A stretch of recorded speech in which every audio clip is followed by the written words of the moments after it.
Okay, now y'all can hear us. Hello, everyone. Oh, hello. Oh, I've got a blanket. Yeah, I gave you a blanket. Yeah, as though I wasn't warm enough in this summer swelter. Maybe it's super cold up here in outer space. So true, so true. Okay. Hello, hello. Well, Turbo, why don't you introduce yourself to people who somehow may not know you? Okay, okay. I'm Turbo, a 21-year-old Finnish musician, music man, and I like Quagsire an awful lot. You may or may not know me by my Eurobeat remixes up on YouTube. The ones with the funny initial D thumbnail. You know, that's Yeah, probably that's why me. people have mistaken me for you, because I use that format. Everybody does these days. They I do. think it's pretty game. It's great. So, why don't we start, Turbo, with you just telling us how long you've been producing for, maybe what some of your inspiration was, and I know there's a long story in there too that I'm Oh, sure. there is a long story. So I started when I was 13, so it must have been 2013 at the time. Uh,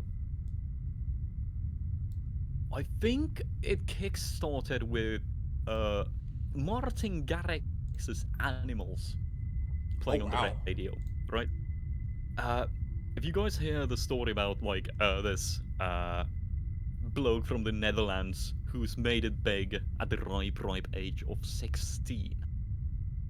Now, that was an inspiring story for me, and I was like, I want to be that guy, right? And I had a friend at the time who was also like uh, dabbling in music production on his PC. Uh, so we kind of hit it together, and uh, we started making music as a duo initially, Hmm. and he was a hell of a lot more talented than I was musically. So here's a bit of a secret. I have zero fucking musical talent. None. I'm daft when it comes to music. But I always wanted to make music, right? Ever since I was little, I loved music to absolute bits, and like finding out that I can make some on my computer changed my world. Well, as it will turn out, changed my life as well. For real. Yeah. Yeah, we're on the up and up now. You did little Turbo, little did Whooper, did the Whooper to your Quagsire realize that that was gonna happen? Like, did you have aspirations at that young? Uh, yeah, like I did always have the aspirations. Whenever, like, I from the first time I heard about Martin Garrix being no, not 13, like 16, I think. This story was like, uh, damn near a decade ago by now. Good God.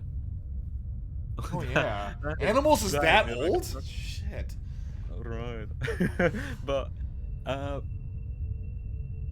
I never really took it seriously. How I ended up making music for a living was completely by coincidence. But it's always been there. Ever since like I first started. It's always been there. So the drive has always been there, but you didn't see yourself like getting to that level. Oh, thank you, Mr. Uh Boredom. oh shit, for me. Thank you.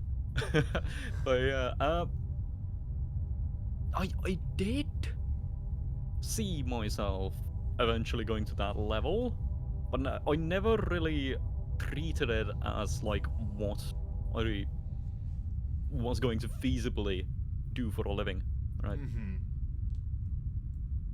I wasn't like those like 80s rock stars who like decided that oh e- everything else can sort of I'm going to play the guitar, I'm gonna sing, I'm gonna make it big, right?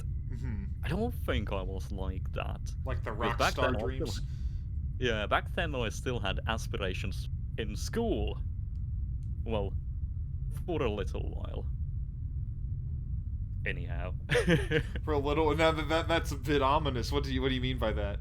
So, not soon after, when I was 14, everything kind of came tumbling down, really. So, I have not gone to school actively since the time I was 14. I left school the middle of middle school.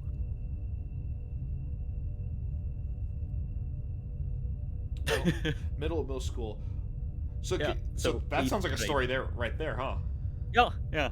So that is like the juicer. I could not go to school. So now when I'm a bit smart and a bit older, uh, most of that was attributed to like depression, which sprouted from my lifetime of being quite insignificant to other people. Uh, but I think it may have something to do with the fact that I also probably I don't like self-diagnosis, right? Mm-hmm.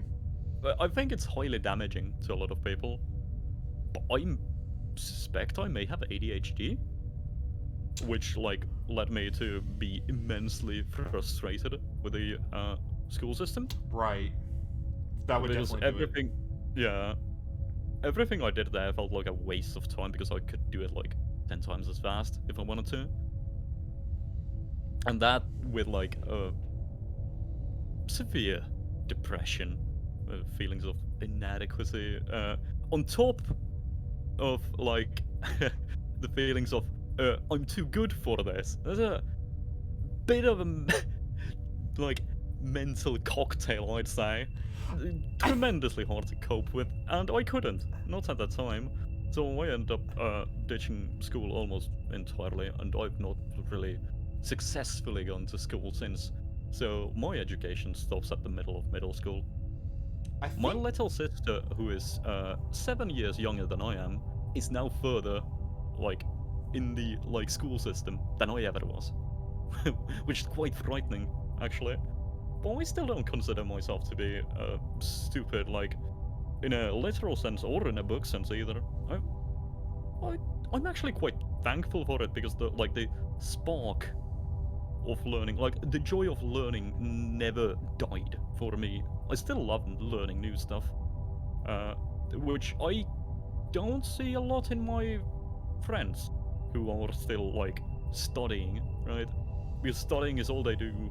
right. School, school, study, study, and are you really learning about the things that you truly want to learn? Or are you just setting yourself up for the job you need to have? Right? So, yeah. That's a really good question.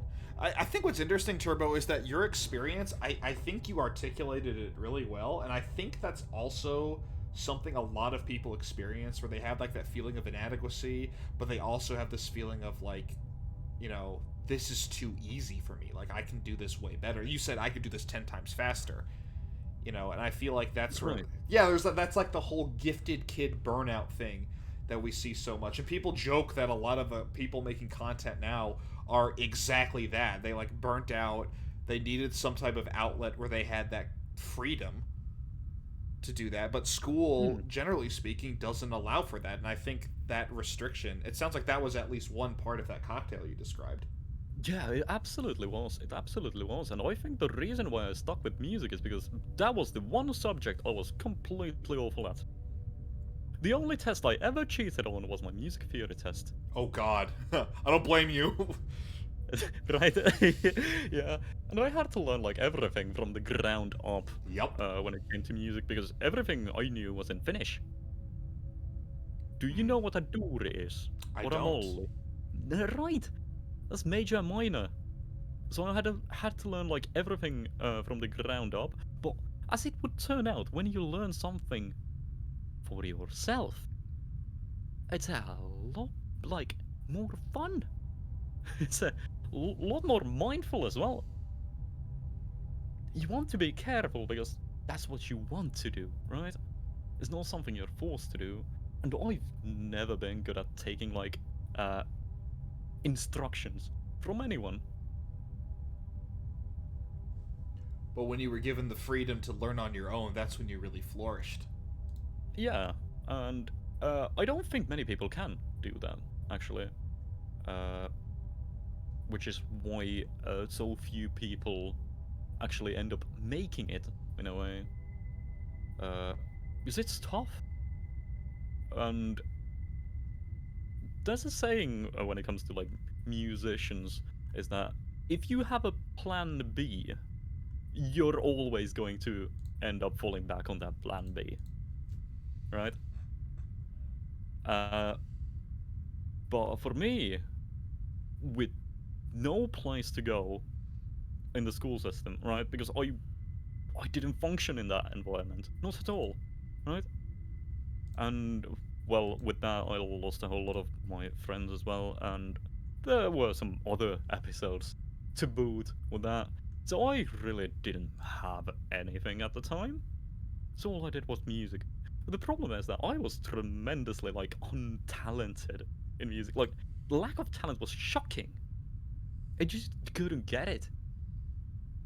But I kept at it, and like, yeah, it took me like twice, thrice as long to make anything of any worth compared to like actual prodigies, right? But I did, and I'm glad I did because now I actually have something, and I'm proud of it as well. Good. I think you should be. I think that's you came from. Well, before I say this, Turo, let me ask this.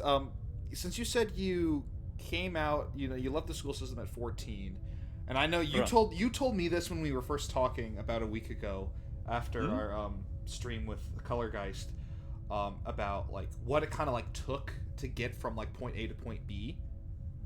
And point B is like maybe like when you started like really ramping up.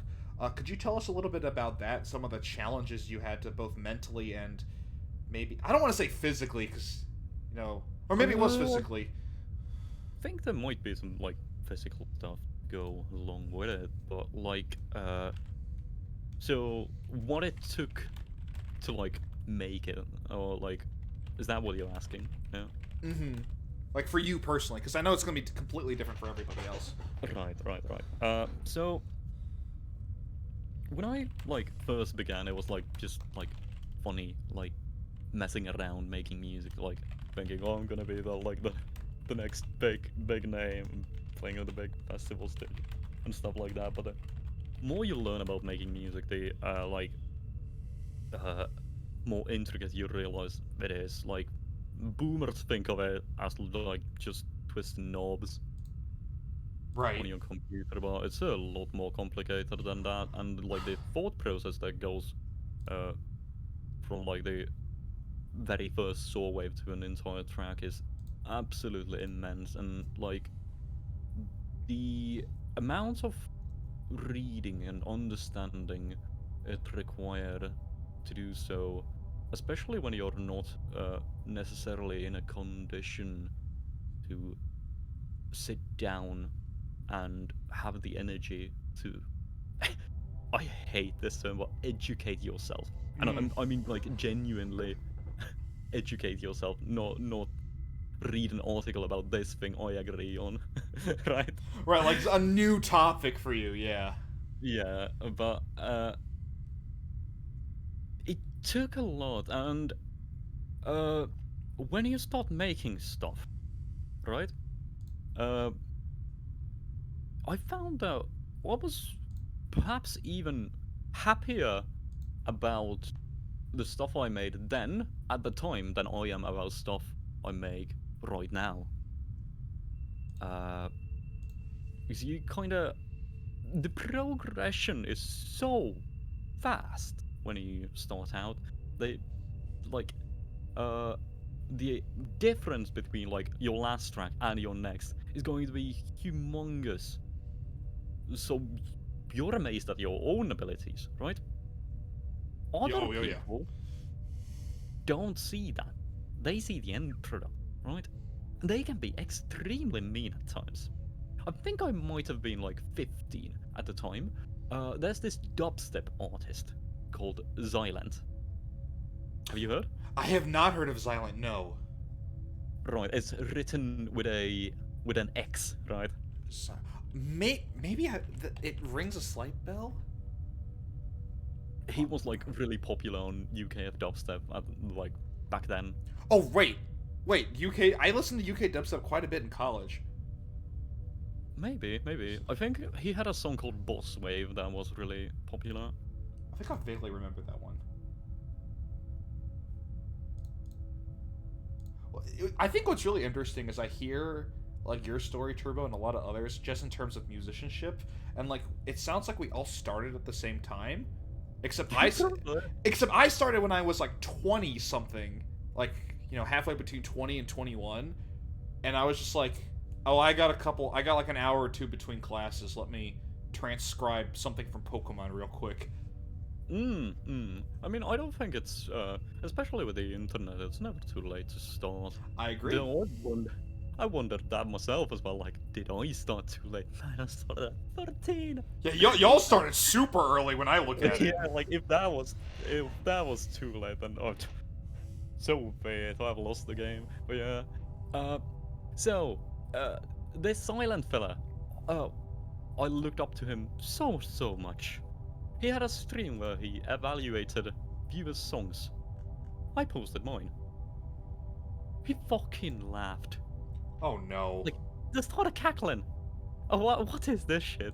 And, like, the entire chat was just, like, chanting next. Oh, this is so bad. And posting, like, laughing emojis. I don't think LOL was an emoji back then, but there were definitely some laughing emojis. I remember it. I cried. I would too. I'd cry right now. Since, right?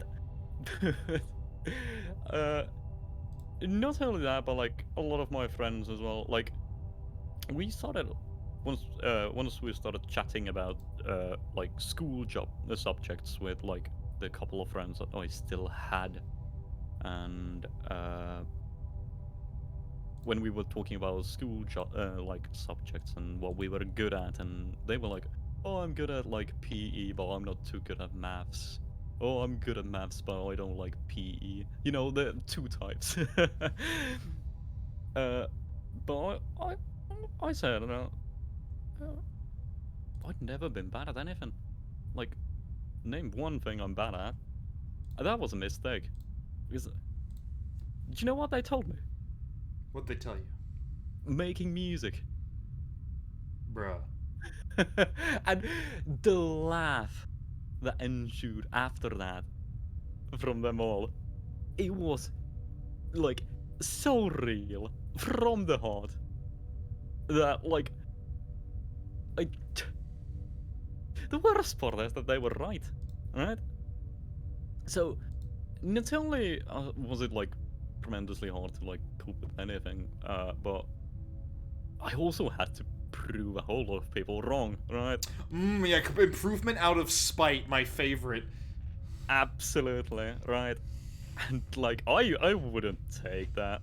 And that's like fueled me ever since as well. Like, my ex, when we broke up, that's the story I'm not gonna go into on stream, but that's oh, that's a singer. But when we broke up, to proper turmoil, right?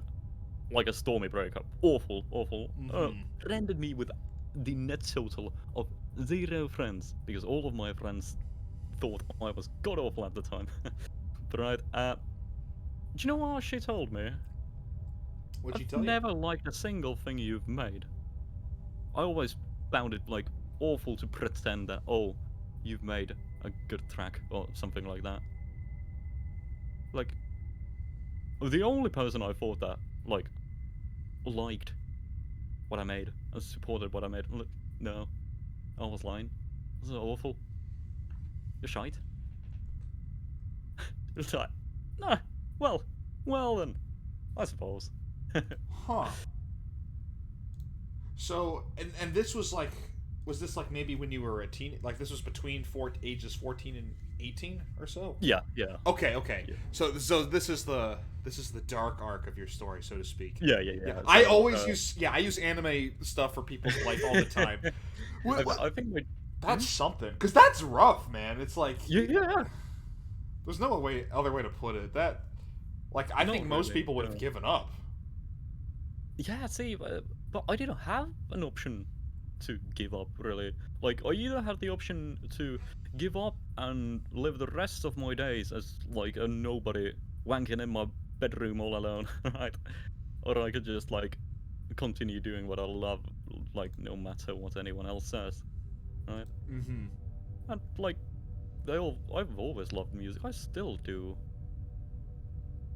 And like, I love making it. Like, sometimes I listen to a song I've made and I'm like, fuck yeah, right? Yeah. Yup. Like, look at how far we've come. And the best part is, now there's 370,000 people who think the same. And counting. Mm. It's insane. Really, I still haven't processed it. I think I'm still very much the same person as I was back then. That's good because I remember, and Color, I know you're here, if not lurking at the very least. I remember thinking when Color was talking about his growth. Now I'm thinking about yours. I know for me that's something that scares me a little bit. Excuse me. Oh my goodness. That scares me because I'm like I don't want it to go to my head. But just listening to like both of you guys with others, it's like telling me like it is possible to still 100% be yourself even as you keep growing. Because some people just get lost in that. I think they do. I think they do. I think it's especially dangerous with VTubers these days, Oh right? dear. Uh, because don't get me wrong, I'm sure the people that are extremely popular are also equally talented, right? They most likely are. But the amount of attention contacts will give you these days is like holy shit. I think that's the only way to put it. You debut on like Hololive EN. You are now in front of 1 million people, Yeah. right? You have to act live in front of 100,000 people on your debut, right? And then every day after that. Yeah. But like for debut, for example, is like massively bigger like audiences, and you have to impress those if you want them to come back, right? The pressure must be immense. I suppose like uh, coal becomes diamonds under pressure, right? But uh, yeah, I don't get it. Like Luxian, for example, Oh, the Niji the Sanji dudes?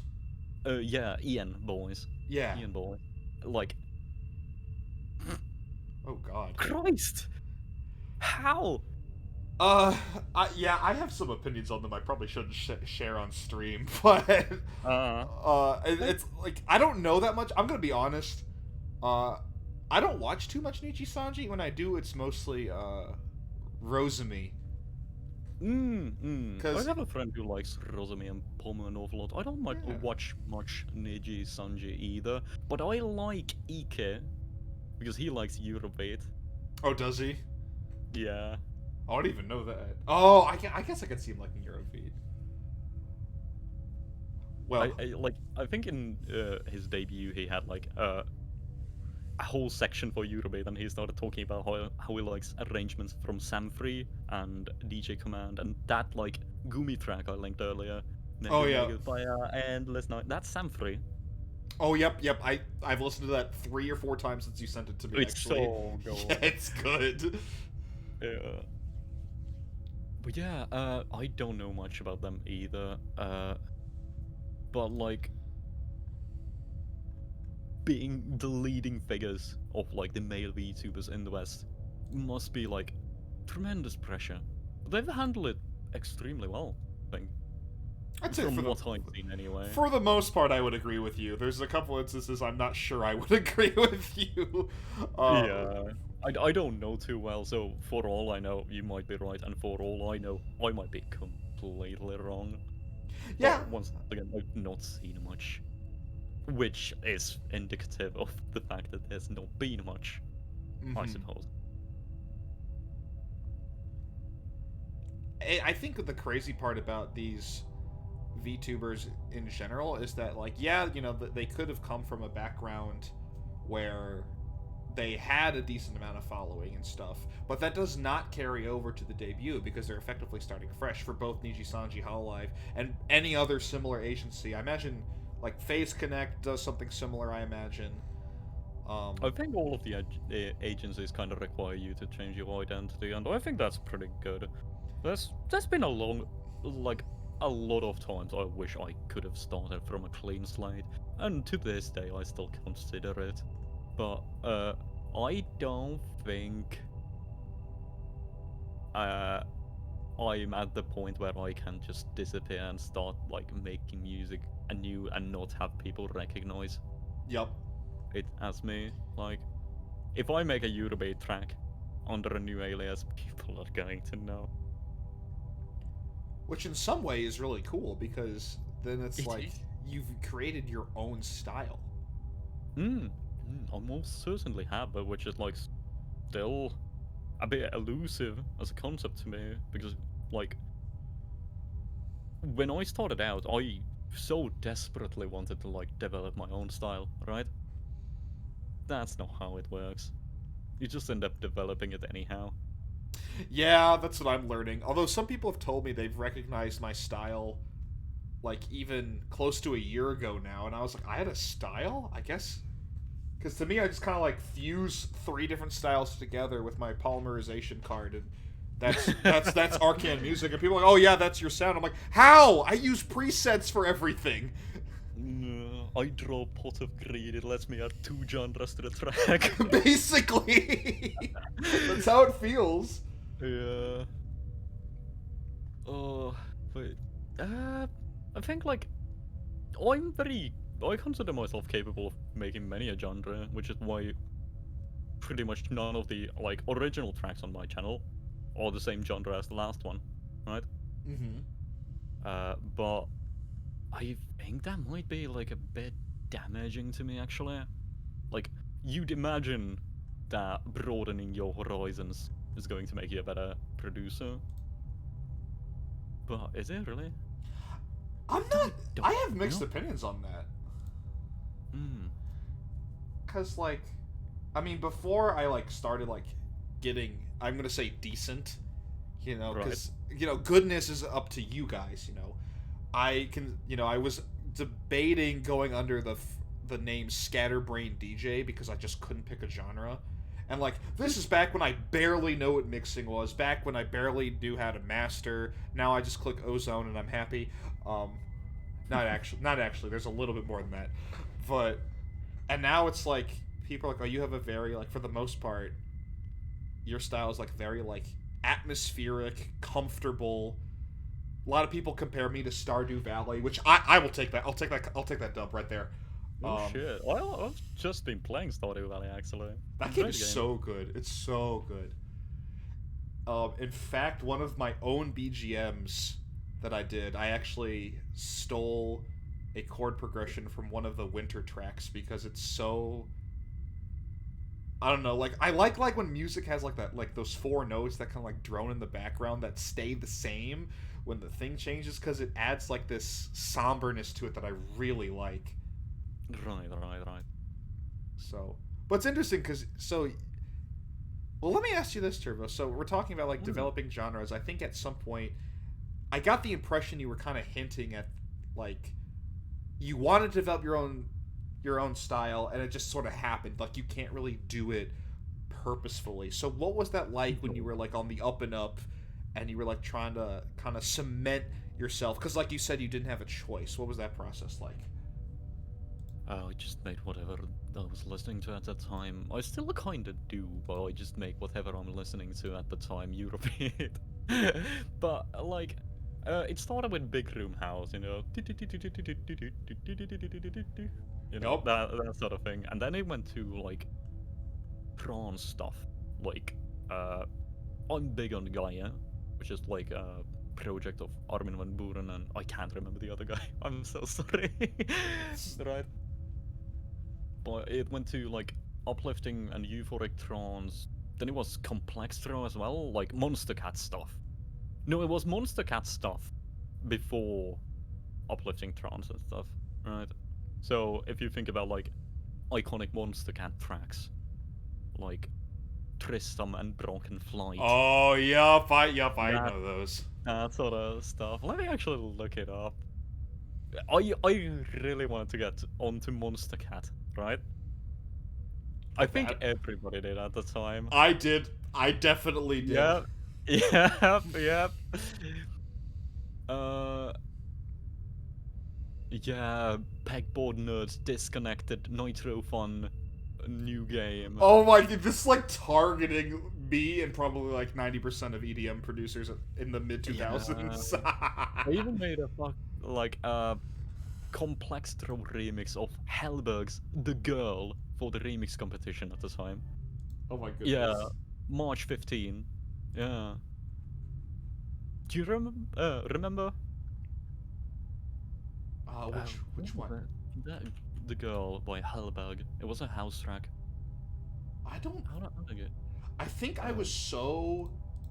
I think the two Monster Cat people I was really into was Rogue and Fate. Like Fate first, then Ooh. Rogue. Yeah, Faint made drum and bass, right? Yes, Fate made drum and bass. Yeah. That's right. Ooh. I really liked Faint's drum and bass. He's the guy who got me into drum and bass. Ooh, yeah. I listened to a lot of drum and bass at the time as well.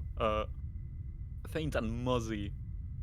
I Oh, think Muzzy changed his name to just Muzz because Muzzy ended up being a slur. Oh. Unfortunate. Oh yeah, that would do it. Yeah, I could Yeah. see why that'd be a slur. That for the record, I wasn't saying the word. I was just putting it out there. It's okay. Twitch, it's Don't fine. ban this stream, ban me, right? Twitch is fine. Trust. You have Yeah. like sex on stream to ban, okay? Okay. Twitch has way worse things to worry about than saying Yeah. something offensive in context of why it was offensive. Trust. Yeah, when it wasn't even offensive and it was a name. Yeah. What was the... Was it by Faint or was it... Was it Drop Tech? Do you remember Drop? Oh no, I don't think I've heard that name.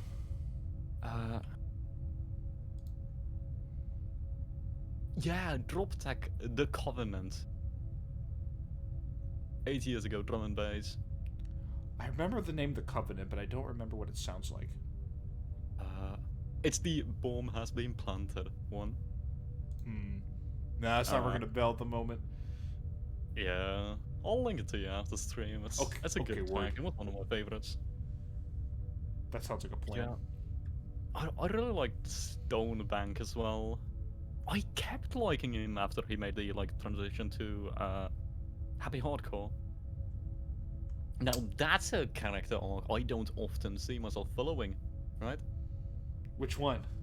Stonebank used to make complex throw and glitch hop, right? Mm-hmm. And then he started making Happy Hardcore with tracks like Stronger, right? Stronger. Oh yeah. I think everybody knows Stronger. It was pretty close to being brain power at the time. Oh well. Anyone who knows me for more than 2 seconds knows how much I love brain power, so... Hell yeah.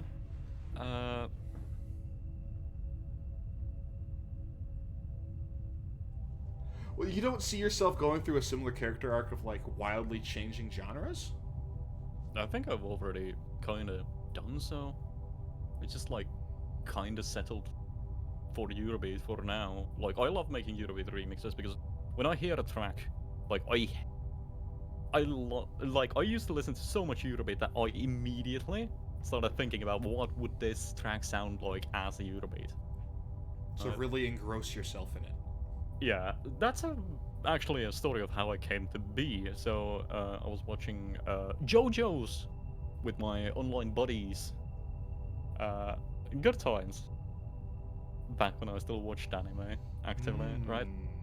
So we watched JoJo's and we ended up singing the openings on karaoke in the voice chat and shit like that. And they were like, Oh wait, Turbo, you know how to make music, right? We've been listening to a lot of Eurobeat and a lot of JoJo's, so what if there was a Eurobeat remix of JoJo? No, I don't think they mentioned that I made music. I think it was like we were trying to look for a Eurobeat remix of Sonochi no Sarane, and it didn't exist. Oh, yeah, I like where this is going. And then we were like, "Oh, Turbo, you know how to make music. Do you wanna give it a spin?" And I was like, "Hell yeah, let's do it." And it came out awful, but I made it, and it ended up being quite popular actually. How old But is that like, track on your channel now? Like 3 or 4 years old now? 2017. 26. Yeah, that sounds about right.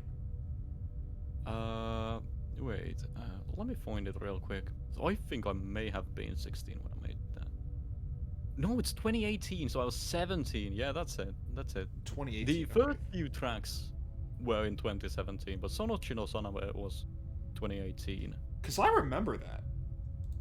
I Yeah. remember finding your channel either 2018, 2019. It was definitely before 2019. It might have been early 2019, because that's when I started blowing up. So I made Sonochi no Sarane. That was like funny. I made it, so what now? Then some time passed, and I was like, well, I could make Bloody Stream as well. And you can see from the like Bloody Stream how much time I spent on the thumbnail. Like, it's a whole ass collage in the style of the intro. Oh man. But yeah, so I made that as well, and that ended up being like 3 times more popular than the Sonochi no Sarame remix. Keep in mind, this was when I had like 300 subscribers and like 20,000 views to 60,000 views. Right? I barely broke 6 digits on total views at the time, right? Right. So those like tens of thousands were massive, unbelievable, right? So I was like, hell, this is how it's gonna go. Like, I'm gonna keep getting better at this, so I'm a bitch lasagna at this. Bitch lasagna. This. Yeah, I'm going through your channel right now. There's there's the Pillarman. Oh my god, my YouTube remembers me watching your remixes from 4 to 3 years ago.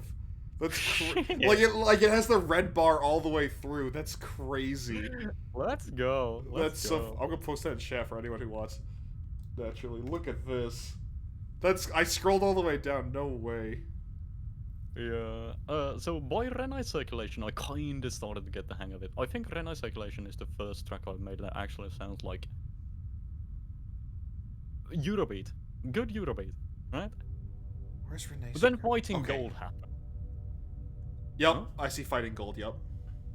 Oh. So, before Fighting Gold, I think I had like 500 subscribers. Steady growth over, like, no, not 3, 2 years. I went from like getting like 1 view every 3 days, getting like 3 views a day. 4, 5 even at times. On my best day, I think I got as much as like 10 views in a day. Insane, right? Yeah, for that size, yeah, that is insane. Yeah. We take those. Going from like 0 to 1 to 10. That's like infinite to 10 times more. But then Fighting Gold happened. Before that, I had 500 subscribers. After that, I had 10,000. One video got you from 500 to 10,000. Yes. And I think Fighting Gold, it blew up because people were like, after Sonochi no Sarame and Bloody Stream, right? People were expecting me to make Stan proud. Because that's yeah, and I see that's several videos later on here, yep. Yeah. And I timed the Fighting Gold because I had read the manga. I timed Fighting Gold for the car scene in the anime when it was coming up. Oh. And like the anime was airing at the time, right? and people were expecting more, and especially with the like little intro sequence with the stand proud dun dun dun dun lol no right. I think that struck a chord with people. Yeah, stand proud when uh no. Yeah. So I made fighting gold, and people probably saw the thumbnail and they were like, oh, I'm going to have to click on that. And then they found out that I made remixes of the other ones Yep. as well They before go that.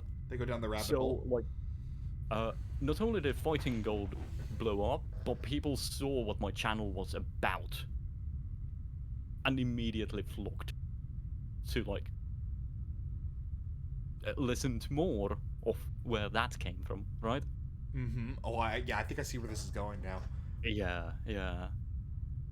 So with that, I kind of like made it. So after that, it was just like persistence and improvement to cultivate like the bud that had finally sprouted, right? Yeah, so I think for you, Turbo, to summarize what you got going on here is um you had kind of set yourself up for success with, like, learning Eurobeat. Your friends had this great idea. You hit something that I'm sure a lot of people were interested in. Eurobeat plus God, JoJo. nobody did. Right. Right. Yeah. Yeah, so you found a niche, and then you had that set up, right? So, like, those videos were doing well. Then you had Fighting Gold. And then you timed it well. You were very strategic with the timing. Right place, right time, right thing. Yeah, I thought it would be fucking funny. Like that's my thought process, but it ended up like being the optimal play, which is like funny to me because I've always kind of done things in a way that I think it's gonna be like the maximum amounts of funny, but they end up working so well, right? I think For that's how it example, works. Like, people want funny, they want clever, they, even if you, like, meticulously think it out, it doesn't always strike the way that you want it to. No, no. But for example, like, Stand Proud, when I finally made it, it didn't come without an April Fool's on the day before. Yep, I saw that. I definitely saw that. Yeah. I think when people saw the April Fools, they were like, "Oh my god, I hate this man." I remember seeing that. I was like, "Oh, he got me good." Then I make it the very next day, and yeah. And then with the like Cruel Angel Thesis, Well, when I that finally one got blew my up. channel demonetized. Yeah, it's about to hit 10 million views. I see that. It's at 9.9 million right now. Yep. Yeah, it's insane. But yeah, so I made like the Patreon announcement kind of like in the style of the intro of the Cruel Angels Faces, right? And I think that's why I'm successful on Patreon and no other reason actually. It's because it's on your most popular video. Well, yeah, and also it like tells a story. It's not subscribe to my Patreon, please. It's I've gotten royally screwed over by YouTube. Yep. But I'm not gonna take that. Here's a banger for you. Pledge, if you will. See, well, you gave them a really good reason to pledge then. Right. But the thing is, give me a second. I'm gonna get myself a drink. Yeah, sure. Really interesting, right, guys? Right, guys. Right, You're guys? on speaker so I can hear. But yeah, yeah, what was I gonna go on about? Yeah, right. So, I offer nothing on my Patreon, and I will keep it that way. I don't like paywalling content. I just do not like vibe with that. I think it's not something I'd ever do. And like, chances are, if some content creator is gonna paywall content, I wouldn't pay for it either. So why would I expect some other people to do so? Like, I don't think that's how it works. So I'm just gonna offer people what I would like to be offered myself. So every single like track I have, there's like the second link in like each description is a like Google Drive link with everything I've ever made there free for download. I could have put it behind Patreon, and I could probably get more money off of Patreon, but I would sooner believe that people will notice like how little I am asking in return and will choose to give me something out of their own free will, right? That's a lot of faith in, well, a lot of faith in your fan base. I was gonna say a lot of faith in humanity, but let's say your following. I Yeah, think it's both, but I'm glad to see it pay off, right? absolutely.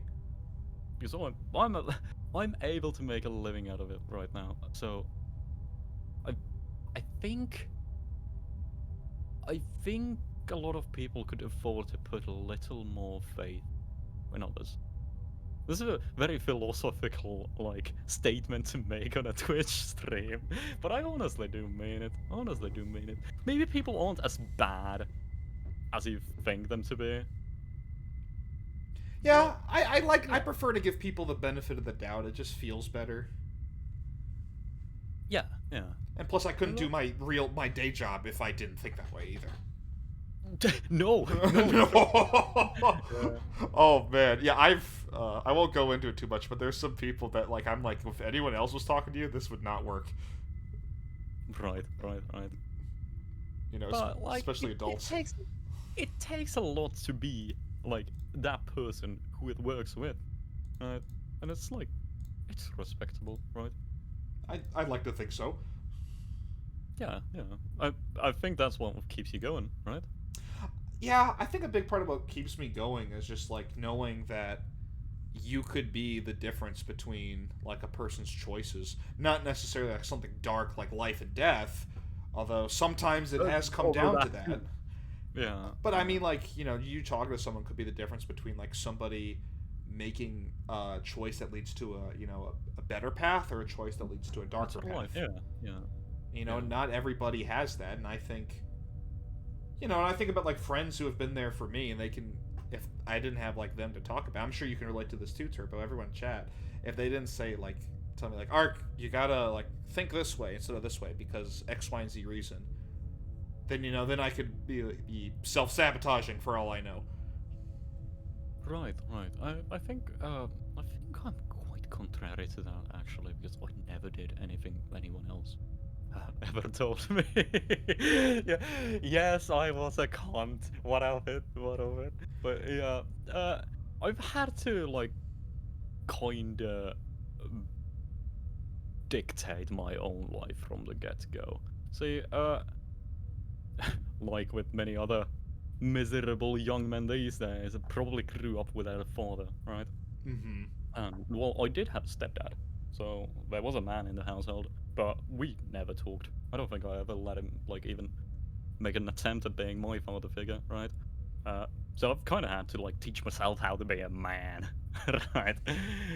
Right. Uh, so I've always been, like, in charge of my own life, which, given my life, hasn't been too easy, right?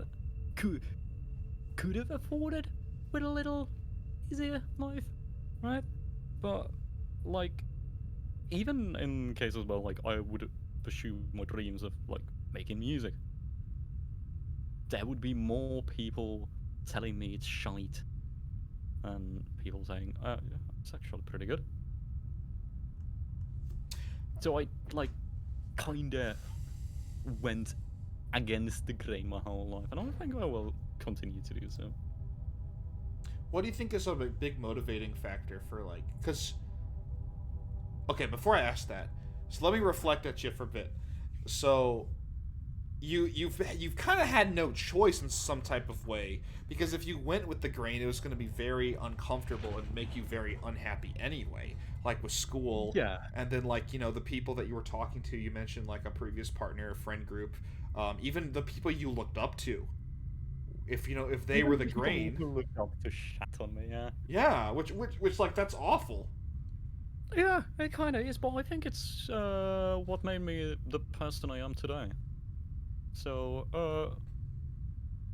I, I don't think I would have had it any other way. Right. I mean, I think that's the nice thing is that we can always like look at things and be like, I learned from X, Y, and Z experience.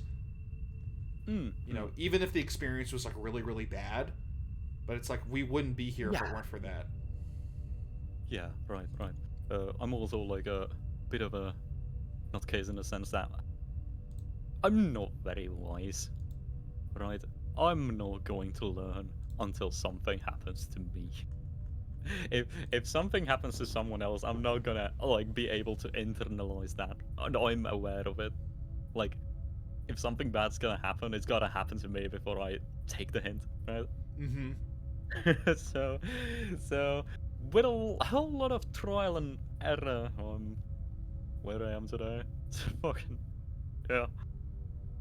What do you think is like what were like other than like what you've told us like what the experience you've had? Can you think of like any like maybe not like a defining moment? I don't like saying defining moment because like a lot of times that it's like a bunch of little defining moments. But can you like remember something that Hmm. like a thought that you had, or maybe there was a moment that made you really think like this is what I got to do? Oh, fighting gold, easily. Because I like that jump from like a couple hundred subscribers to 10,000. Unprecedented in Eurobeat at all. And like I knew because I was looking for Eurobeat remixes myself. My Right. brother's gonna right. Yeah, my dad Uh, was trying to call me while you were talking. I was like, let me text him real quick and be oh, like, hey, I'm busy. Right. So right. fighting gold that was defining, but It so was definitely defining because I knew there wasn't like Eurobeat remixes or anything.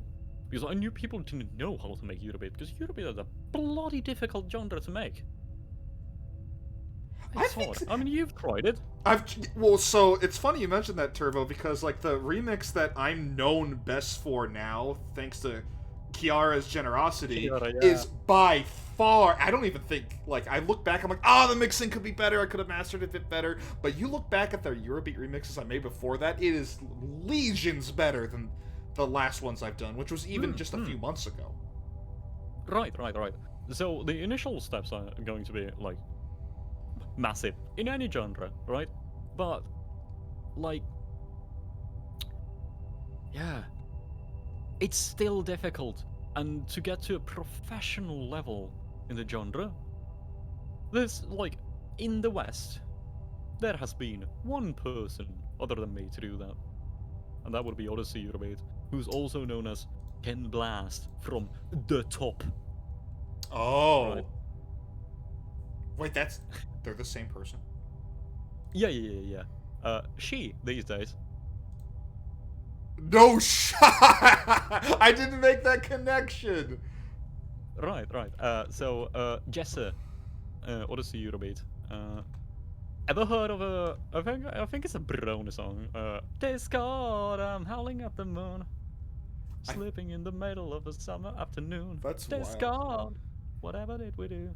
So Yeah. she is the one who wrote that originally, and the Living Tombstone only made a remix of it that got popular. Holy fuck! What a small world. It is, and like it's like incredible to think that like we're colleagues now. I've had a track where like Odyssey's vocals on it. I think I remember that. Yeah, which is on an album that my friend put out. So yeah, truly, it's quite a small world. You're telling me. I think about like little old me, and I'm like, I'm talking to you, Turbo, which. Like, I want to, like, treat us like, we're all humans, but I was like, oh my god, this is crazy. I've been listening to your music for 4 years. Oh shit! Yeah, hell yeah. That's crazy. Yeah, but I'm just like, I just a bloke, just a dude. But that, like, that's so nice that you can be, like, humble about that and, like, realize how far you've come. Because, like you were saying earlier, there's people who they get to a certain point and they wouldn't even give someone like me, or maybe there's other musicians that you're working with that you wouldn't give them the same type of day, or they wouldn't give you the same type of day. I think that's also quite fair, in a way, because there like has to be some like care put into who you associate with. I think. That is true. I know that's absolutely true. and I don't think it would be necessarily right to judge. Uh, how do I put this? I don't think it would be necessarily right to consider somebody as being like an egomaniac if they don't interact with smaller creators once they get bigger. Because there's a lot more that goes into that There than is a lot just more that goes into that. That's right. like oh, I'm big, you're small, I'm not going to talk to you. Right? I And I've noticed that a lot as well. Like I've never shied away from like collaborating with smaller creators or promoting smaller creators' work. Uh, but I've gotten flack for that as well mm-hmm. from the Eurobeat community because there's other smaller creators who will then proceed to get upset that it's not them. I was just wondering about that because I remember you had said like there's other Right. Eurobeat people that like there's people in the community that either weren't like big of a fan of you or something like that. Is that why? Well, yeah, that too, but I like wonder whether they would have been if it was their stuff that I promoted. Hmm, Mm. I don't know. Because I don't want to like boil it down to jealousy, because that's a cope. That's a massive cope. Oh, you're just jealous of me. Just, no, I don't think that's it. I think that's more, and I want to know what's more. What the more side of it is? Yeah. The thing is that I tried to uh, ask this guy actually, very civil too, and he just told me to fuck off essentially. Oh well, that kind of Well, tells you all you need to know about that person then. yeah.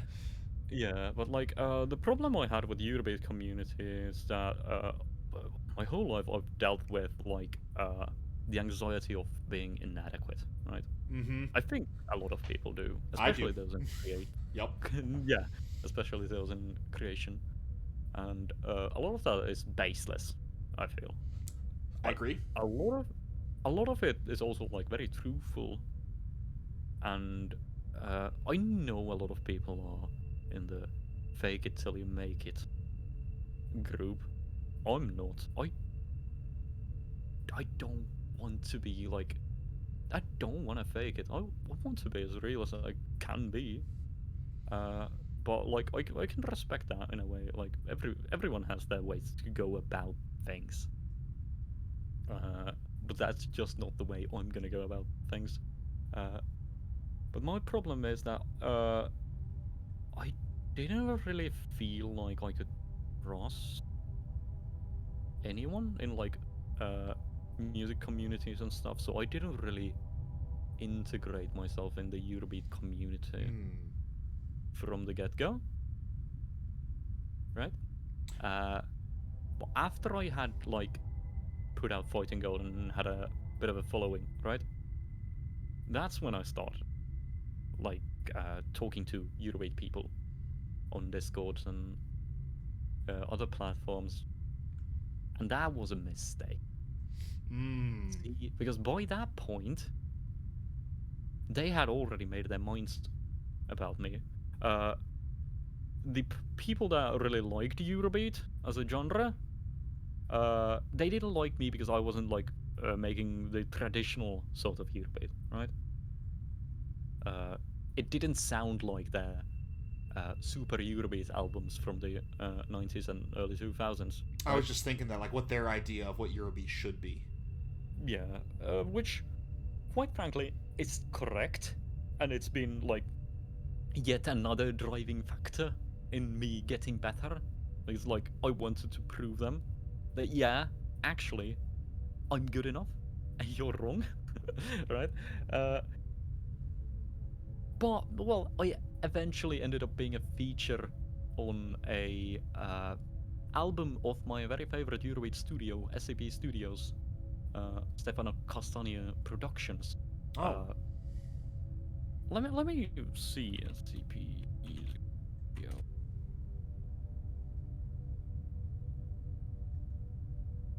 Let's see if you know any of these songs. How well do you know Eurobeat? Probably not as well as I seem, because honestly, I don't listen to much. I listen to like the standard Eurobeat, like, that everyone Yeah, knows, running in the '90s, all that kind of stuff. Like I know yeah, that, yeah, yeah. but I think I've But listened to way more like remixes, like either Nintendo or mm, your remixes, than I have of anything else. yeah, would you happen to know a track called "I Won't Fall Apart"? I think I've probably heard it at some Get out of point. my head, get out of my heart, away, baby, I won't fall apart. It's probably been like a year or two, but I think I have heard it.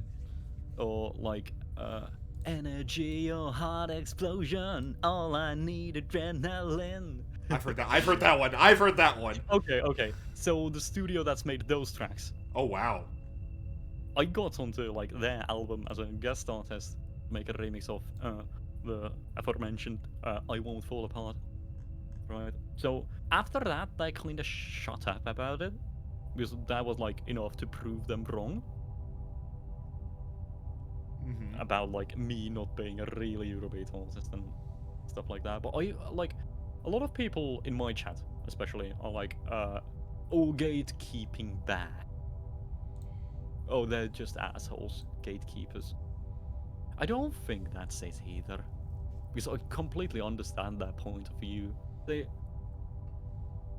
if if they've liked a genre that's as well like refined and of like pretty much exclusively professional quality as Eurobeat was before, me doing my like shoddy remixes with horrible crops of anime dudes on Takumi's face from a initial D key art, like obviously you would be upset because you don't want the genre that you love so much to be seen as just that,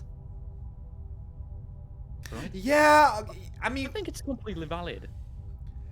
when you put it that way, I can understand where they're coming from, which is really, I think that says a lot about you, Turbo, as someone who's like trying to consider all the different viewpoints here. I mean, yeah, I think that's like the biggest problem in the internet right now. People are tremendously inconsiderate and take everything at face value and never consider what the other guy might be thinking. Right. No, because they've done the thinking themselves, so anything else is wrong, right? Yep. Because everyone wants to be in their comfy echo chamber. Yep, yep. But like, I feel that that's like extremely important for me to like acknowledge, and to this day, they're still not gonna like me. They're never gonna like me, right? So the only thing I can really do is to like force them to acknowledge me, I suppose. That's how it Like, feels, right? yeah, yeah, and like, fuck, these people have been listening to the genre for longer than I've made music. Never mind Eurobeat, right? If they wanted to take the genre any other way, they would have been free to do so. You can't sit on your ass for like a decade and a half and then complain, "Oh, some dude's come along and taken it somewhere I don't like it to go." What? Well, Yeah, that doesn't make much sucks for sense. you then. Yeah, Yeah. because it's like, what are you gonna do about it? Yeah, and like, people always say that the argument of, "Oh, why don't you try making it yourself?" is shit. And quite frankly, yeah, it is. It is. But when I ask these people, like, to define Eurobeat for me, like, "Oh, what Turbo makes isn't Eurobeat." Okay, what is Eurobeat? Explain to me what makes Eurobeat, and I'll make Eurobeat. Right? Because I'm capable of following instructions. So you, as a Eurobeat aficionado, you can go ahead and explain to me what makes Eurobeat. Not a single one of them could. Not one. Every single description they made, awful. And like once, I think there was let me see. Uh,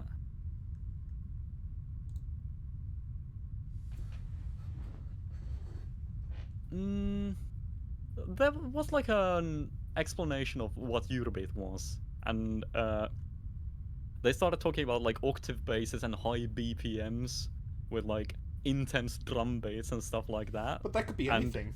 with a little bit of guitar, right?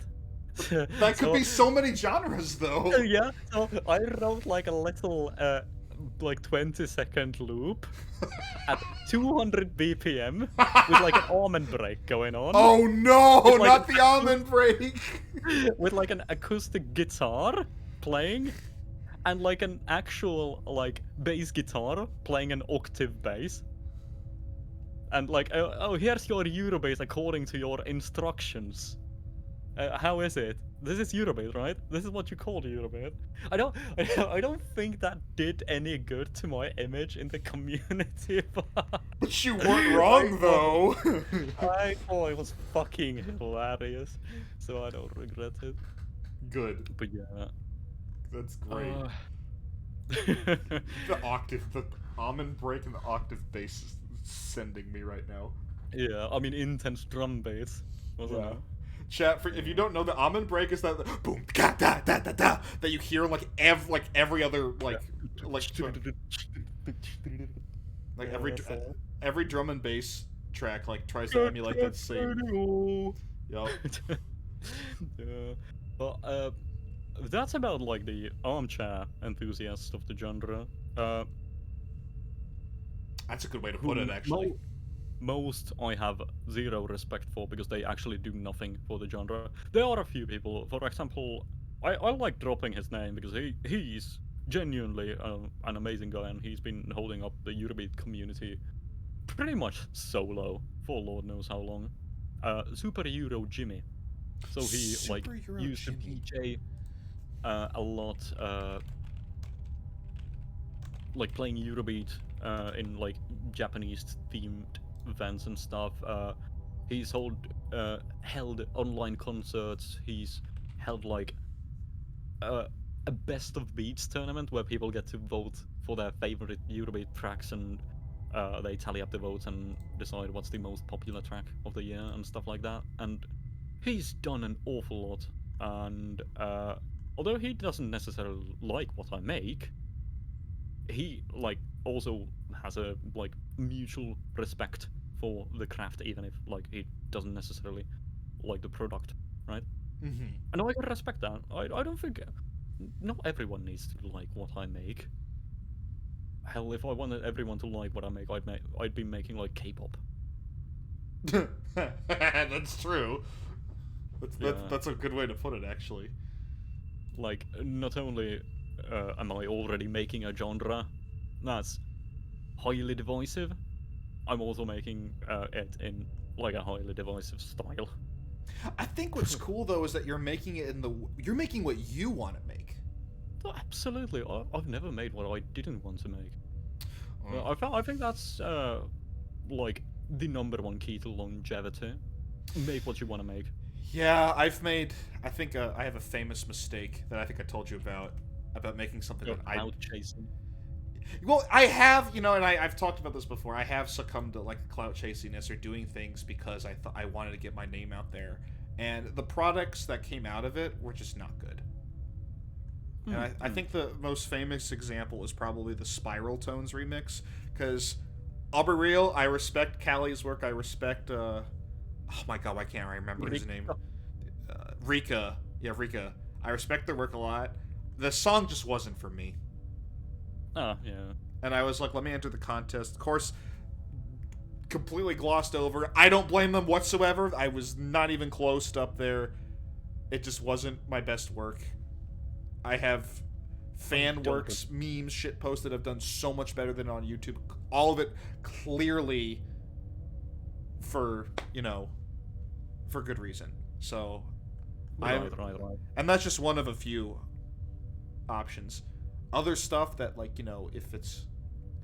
I've done some stuff for contests that I genuinely enjoyed, either original or not, and sometimes I put out, like, original stuff because I wanted to, that I was like, I'm going to use this learning piece.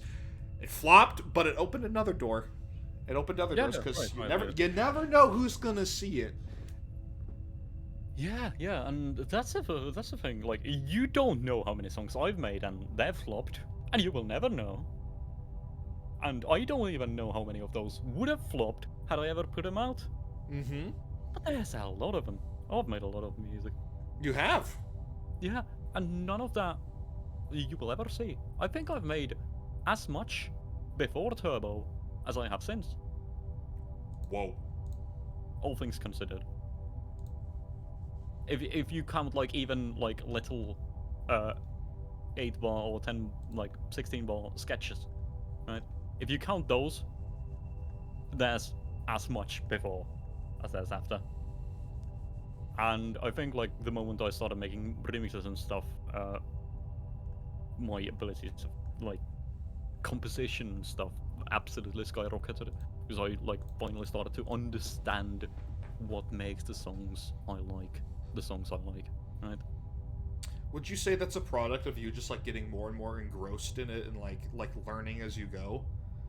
Yeah, yeah, absolutely. I think it also has to do with the fact that there's some pressure from like delivering to an audience as well, and There's pressure now. You didn't have that before Fighting Gold so much, right?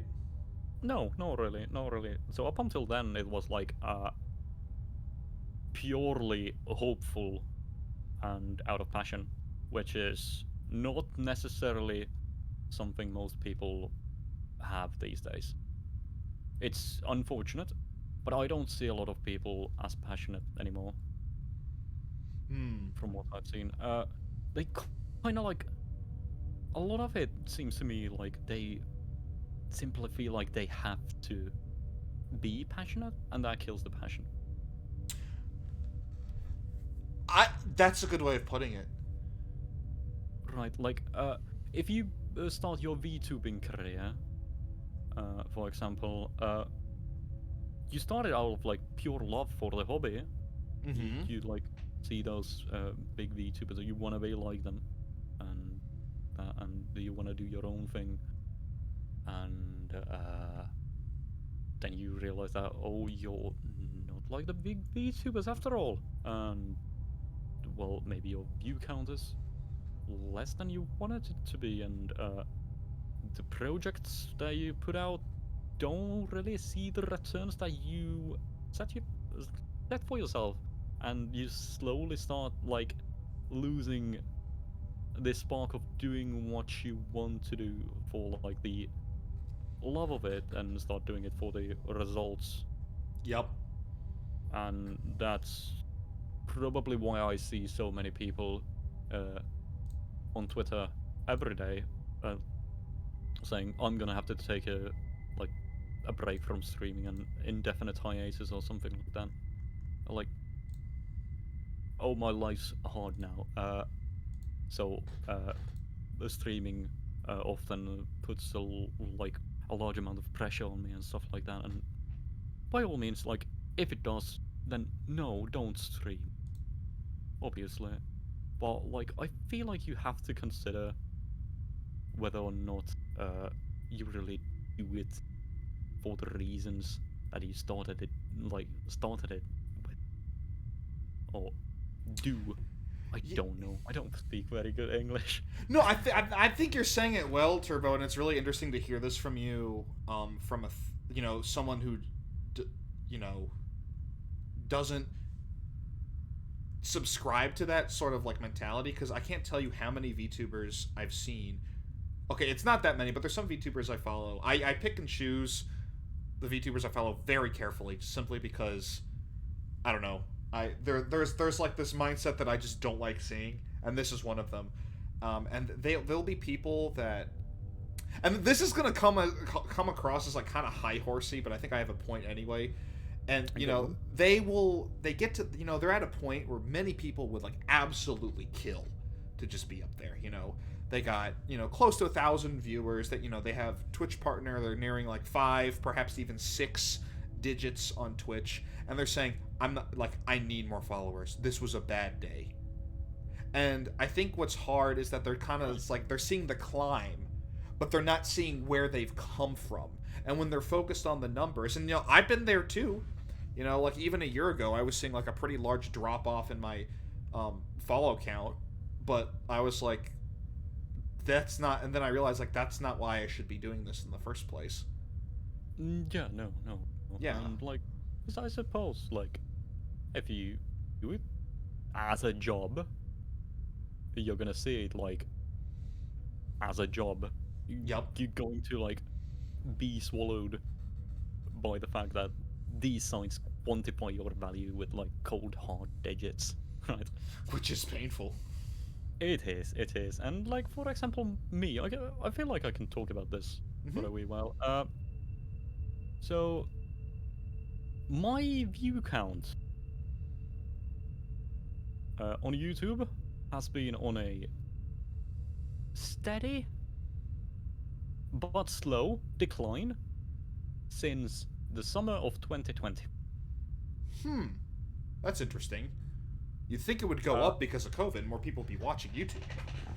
yeah, but also advertisement got shanked to shambles, and a lot of other stuff has been going on in America as well, and a lot of that's taken a big hit on channels like mine, but also for the fact that I made most of like the songs that were gonna peak back then, like Cruel Angel's Thesis, Giorno's Theme, Stand Proud, Onegai Muscle, Gurenge.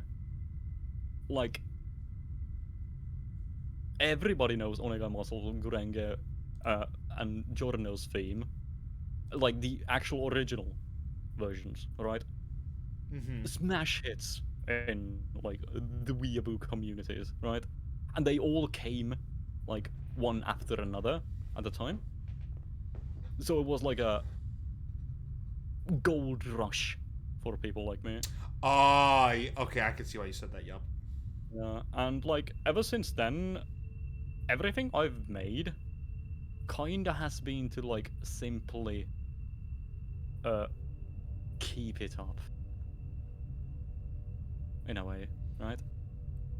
But like the past while, I haven't been feeling like the best about myself, actually. So just kind of like after the only thing I know for real, I thought, fuck it, let's go. Devil Trigger, bury the light. We'll make the whole shebang. I'll like prove to myself here and now that like that decline, I can stop it if I want to. And all it takes is like dedication, effort, conviction, and so I did. June was the best month for me since I think would it be October 2020. Yeah. What was in October? I think that was uh, the let me check, because I think I was still riding the high from a lot of the stuff that I released beforehand. Yeah, there was like Holding Out for a Hero, September, Homura, Excuse My Rudeness, but could you please rip? I remember that. Yeah, and then there were like the summer before that, there was the Juehua Piao Piao, Hacking to the Gate, Black Rover Crossing Field, and before that there was Astronomia and Sakijärven Polka, which actually is now mentioned on the Wikipedia page of the song. That's pretty good. Yeah, insane. But yeah, there were like a lot of releases back then. The just were like insane digits at the time. So kind of coming back to those levels, even if only like for a moment, after like deciding that I'll do so, felt good, man. Felt real good. I can imagine. And you did all of those. Well, I imagine like looking at like your remixes and stuff. You said like you just make remixes of what you're listening to, not because Yeah, there's the pressure. How do you balance that? I don't really. I just make stuff. I make stuff when I feel like making stuff, and I'm in a tremendously privileged position because I can do so, Mm. right? Like, if I'm gonna feel like making an original, and I haven't made a remix in a good while, I'll just make the original. Hmm. I think I've seen more and more originals on your channel too recently. Yeah, yeah. What? I feel like I'm finally like somewhat good enough to make music that stands out on its own. There's gonna be more original stuff coming, actually. Ooh, that's right. Right. And I'm not talking about the stuff I talked to you about. Oh. This is going to be even sooner, but I still need to wait for the company to get back at me with stuff about the release. Because it's not in my hands. I see. Hmm. Well, this is gonna be very interesting. My brain is already like, I wonder, but Hmm. I've been teasing it for a good while, so most people that have been following me probably know what I'm talking about. gotcha. Well, you guys heard him. You got to stay tuned then. Mm-hmm. There we go. Now, let's see. Turbo, what do you think are like,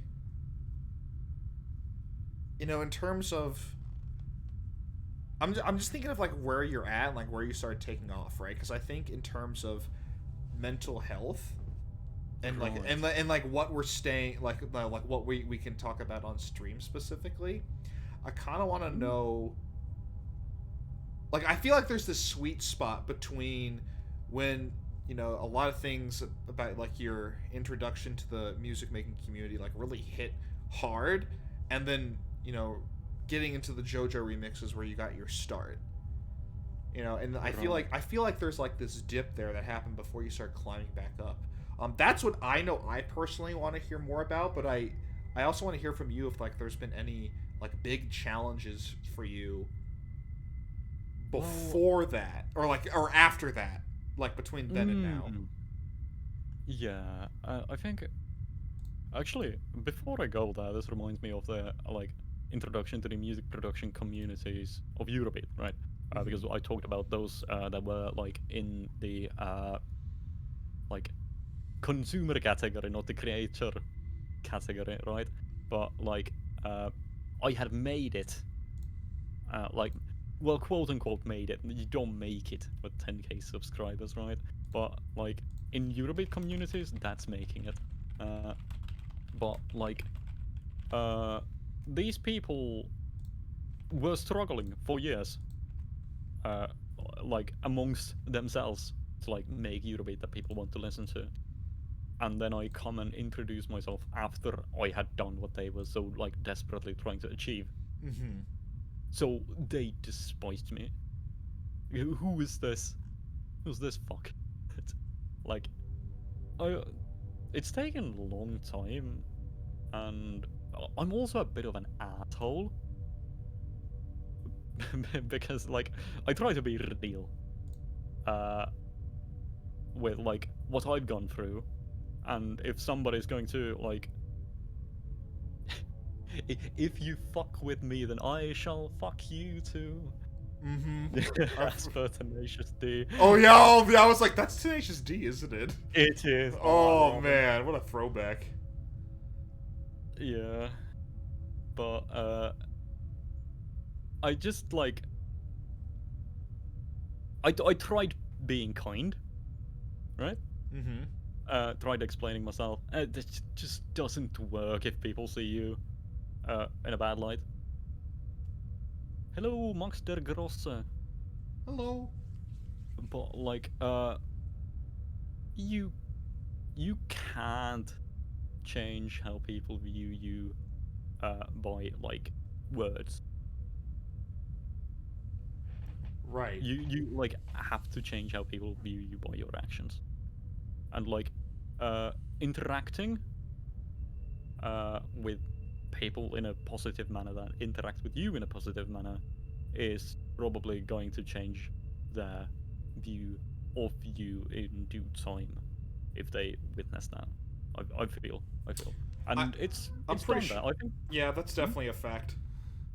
Yeah, I think a lot of people have like slowly come to like uh accept me when they like realize that actually, yeah, I'm real about the whole like Eurobeat thing. I don't just do this for the views. I don't do it for the money. I don't do it as a whim. I genuinely do love the genre. I just don't love it in a way that I'll go and uh browse through like archives upon archives of like the history of Eurobeat and past records and stuff like that. I've never been the type to look in the past. I just like want to keep like looking forward. What's next? I don't care Mm, what was. I care what's about to be. And like, damn if I'm not gonna be a part of what's about to be. damn, that's a powerful Right. mindset. Yeah.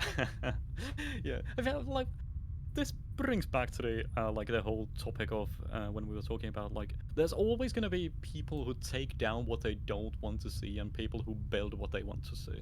There's always gonna be both, and there's gonna be both on all sides. And I don't think I'd ever lead a fulfilling life just seething about things I don't like when I feel capable of creating something I do like, right?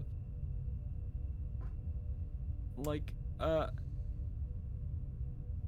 I think, for example, music critics, sure, they're important, but like, I would rather make the music I want to listen to than supervise someone so they make the music that I want to listen to. Just like I'll never understand that view of the world, but there are people like that, and I do like understand that. That's just not for me. And like, truth be told, I think lesser of a lot of people due to that.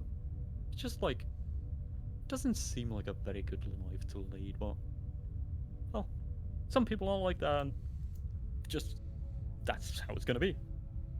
It just seems like a very yeah. We can't like you said, we can't control them. Just unfortunate that there's that level of pessimism isn't the right word. No, no. Just seems kind of dreary to live like that. Yeah, yeah, but like at the same time, it just kind of seems, in a way, uh, these people don't really have anything else going for them. So perhaps I'm, I'm like a bit arrogant when I like call them useless, because like not everybody is like made to make stuff. So if you want to make a change and that's how you feel, you make a change, and that is what makes you feel fulfilled, and by all means, go for that. It's just not something I can really find myself respecting. Yeah, I find it's like I don't see why people are wasting their energy trying to get somebody else to change, when Mm-hmm. specifically we're always taught like you should focus on what you can change, but for some reason that's a really hard thing for people to grasp. Yeah, yeah. And it's especially And frustrating when they try to project that onto you. mm, mm, it is, it is. Uh, and especially when it gets to the point where they don't really know how to change you, so they just like decide to take the like path of doing their absolute damnness to make you to stop completely. Right. Well, Like that gets to a whole nother level of that. That's it does, but like that's usually the end game, and I think these people lack like tremendous levels of well, they sport a tremendous lack of like self-reflection, yep. but eh, I'll do my thing, you do yours. As long as your thing isn't telling me to stop, we'll be Yep. fine. Yep. Fine. And then we get into like the whole topic of antis, which I know that's like a indie or corporate VTuber term, but like there's definitely people that will even go after people like us. Luckily, I am very fortunate to say that nobody has directly done that to me. Oh. And if they've done it Well, indirectly, then they're not doing a very good job. So, right. I think I've had some like very indirect and well at times direct, but that's mostly calmed down because they realize that they're being stupid. Thankfully, more often than not, they don't do that, right? mm-hmm. But I think like at the same time, this whole like anti-culture and cancel culture even it's like a double-edged sword because at the same time people do need to be held accountable for their actions, but there needs to be a limit to it, like to what extent. But at the same time, you can't always just like shelve any like criticism of your favorites as oh you're being an anti, you know, Right. or is it anti? I don't know. Oh, I don't know either. Yeah, like you just being an incel anti. Just stop, dude.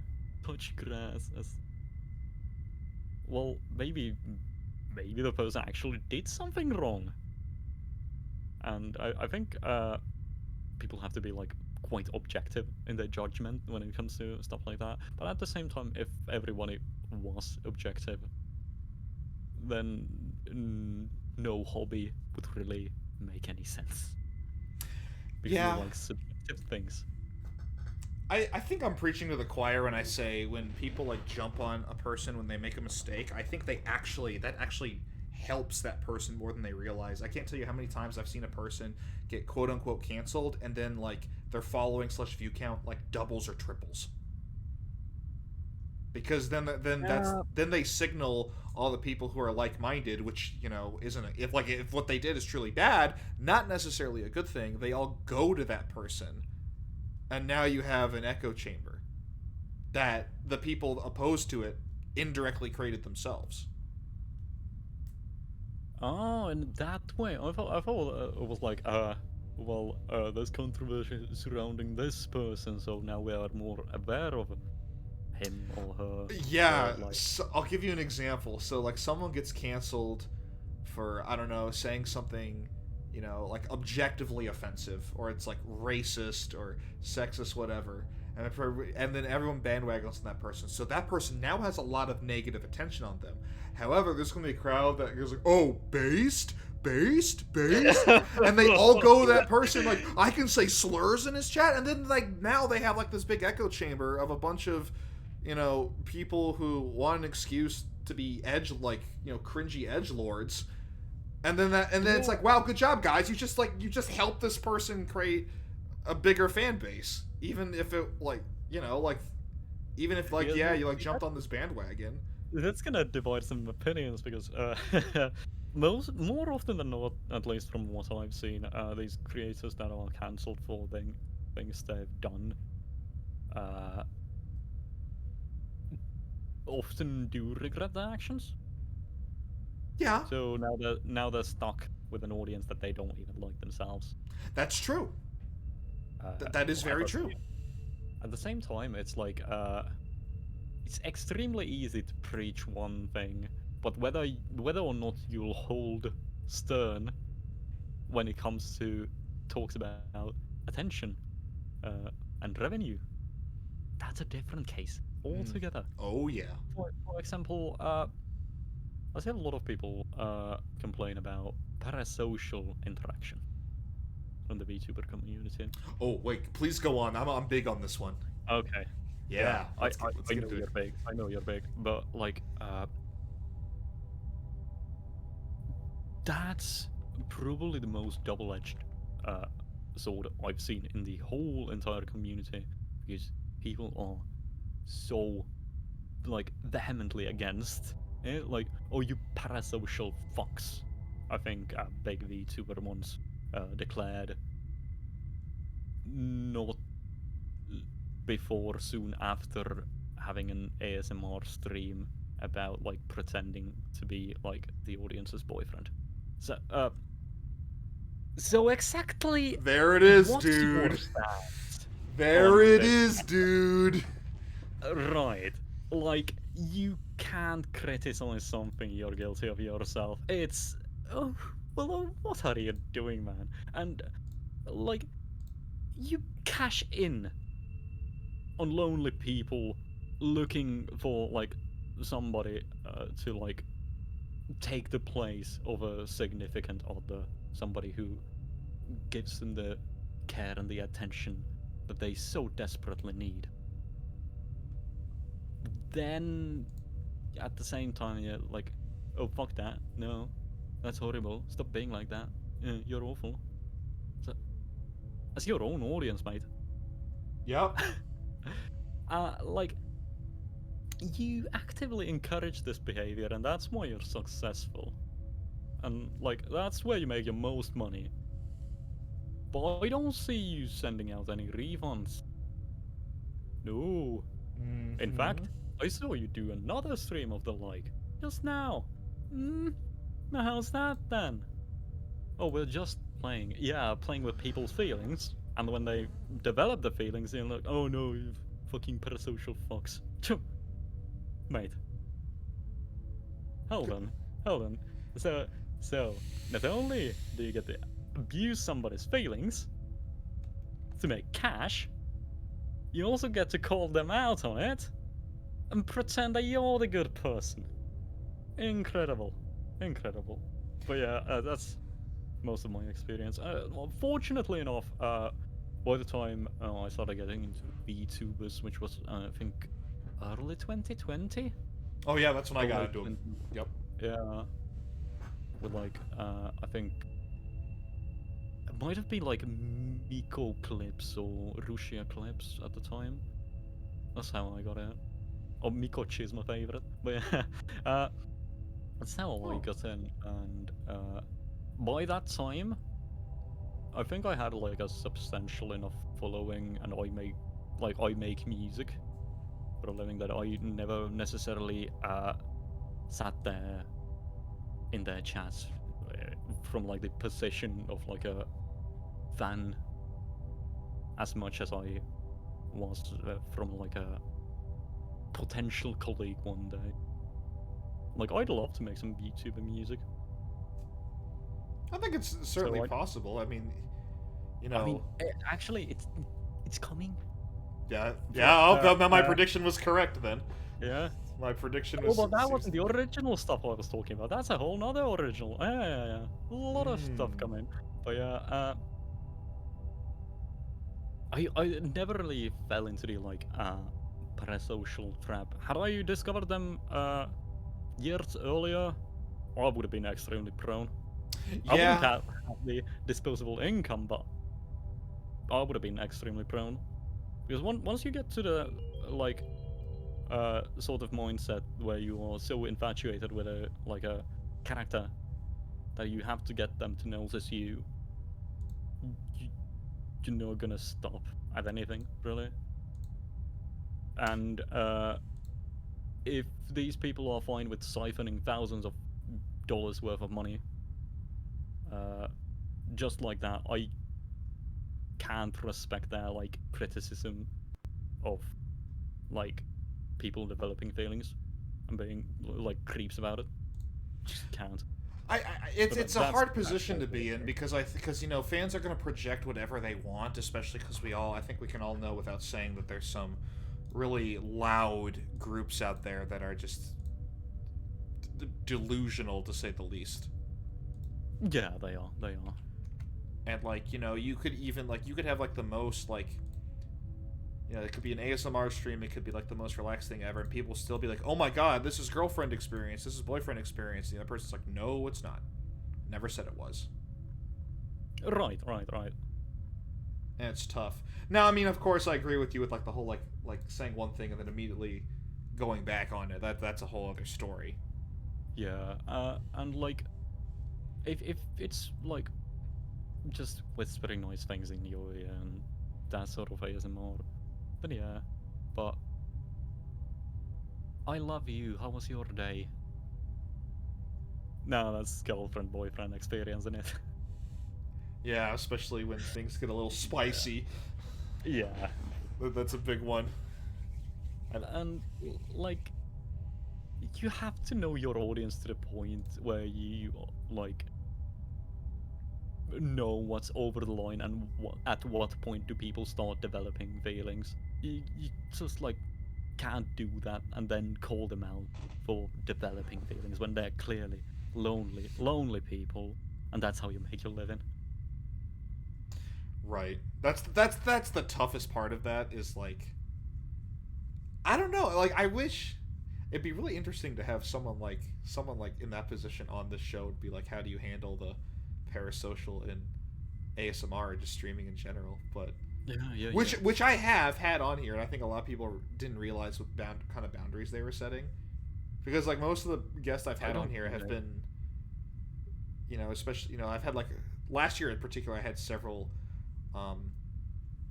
female identifying streamers on here, and they were all, it seems like they all had a really good head on their shoulders, like they weren't, they were able to kind of differentiate between them, like, hey, I'm not your girlfriend, I'm not your friend, I'm a streamer, you are, remember, we're gonna have a nice comfy time here, and there wasn't any questions about it. Yeah, I think streaming kinda blurs the lines a little bit because it's It a lot does. more personal than like say ASMR YouTube videos or the like. Though the only ASMR videos I watched are like there's this Japanese girl who used to draw a lot of quagsire, Oh boy. Perfect. and she's like started making like would they be plushies, but out of felt, right? Felt okay. And like the videos are just like time no, not even time lapse, just like videos of her making these figures out of felt, and like the only sound you hear is like the needle going through the felt. That's like my favorite YouTube channel. Well, that does sound nice. But I don't necessarily even like listen to it. I just watch her make stuff because I like when people make stuff. Yeah, it's like satisfying. It is, it is. Yeah, and those videos have like 1,000 views per or something. Oh, you love to find So it's not. the small people, Yeah, it's not small even people like that hit different. With the content they're making specifically. for real, for real. But like, I don't ever like necessarily listen to it for like the ASMR purposes. I didn't even realize it was ASMR until I saw like a title of the video in like Japanese because it auto translates Oh right. to like English at times, and there's like no ASMR tag in the like English title. But yeah, I suppose my favorite YouTube channel would be an ASMR channel. There we Yeah, go. There it is, dude. for real, yeah. What do you I'd be an think ASMR about fan. what do you think about your streaming experience, Turbo? Because I remember you told me that when you stream, it's usually for like 15 to 20 hours a day sometimes. Yeah, because I'm a menace. But yeah, no, I just like streaming, to be honest. Maybe that's also a bit parasocial from my perspective, because when I'm there in front of the camera, I get to chat with people. True. It's like I, it's very selfish of me, right? I stream for myself, not for the people. Honestly, because I just like hanging out. I was like, I don't think there's anything wrong with that per se, because it's like if you're streaming for yourself, you're going to be more likely to enjoy it, and then your chat members are going to come in and they're going to see like, oh, he's having a good time, then I'm going to have a good time, and it just works out like that. Yeah, yeah, yeah. Like, that's not to say that I like don't stream for the chat. Right? I don't stream for the people. That's not true at all, obviously. But like, I stream because I like it, and part of the reason I like it is because I get to interact with chat. And in the same way, I don't think many people would enjoy watching a stream of like somebody streaming because they have to. They feel like they have to. They stream like, oh, I stream for you guys. I don't much care about. No, I wouldn't be engaged by that. I don't think. Right. But that's also why I stream so sporadically. I think I don't necessarily put up weekly schedules or something because I feel like that's forcing myself to stream. That's why I haven't been doing that anymore. Yeah, like I'll play the entirety of Elden Ring with no summons, no range attacks, no anything like that. Just two big ass wooden clubs. And I'll beat the whole game in the span of 2 weeks with a total amount of streamed like in triple digits. And then I won't stream for another 3 months or so. Oh my goodness. The Grug. That Yeah. sounds awful. Or Robbie and Proxy, hello. There you go. Hey guys, welcome. Let me cleanse your vibes a little bit. You grog maxed. For real, for real. But yeah, like, I see a lot of people on Twitter, for example, talk about, like, be kind with yourself, do things you enjoy, like, don't push yourself so much. And that's proof to that, for real. Like, you're never gonna get anywhere if everything you do is, like, actively making you feel like bog awful, right? Like, that's not gonna be helpful to anyone. But at the same time, I really feel like people should find things they enjoy that are simultaneously also productive in some way. Ooh, I like that. Be towards your health. Say cooking. That's a tremendously good hobby. Like, get yourself a flower. Take care of a flower. Just, you'll immediately feel like you've done something. You'll feel good.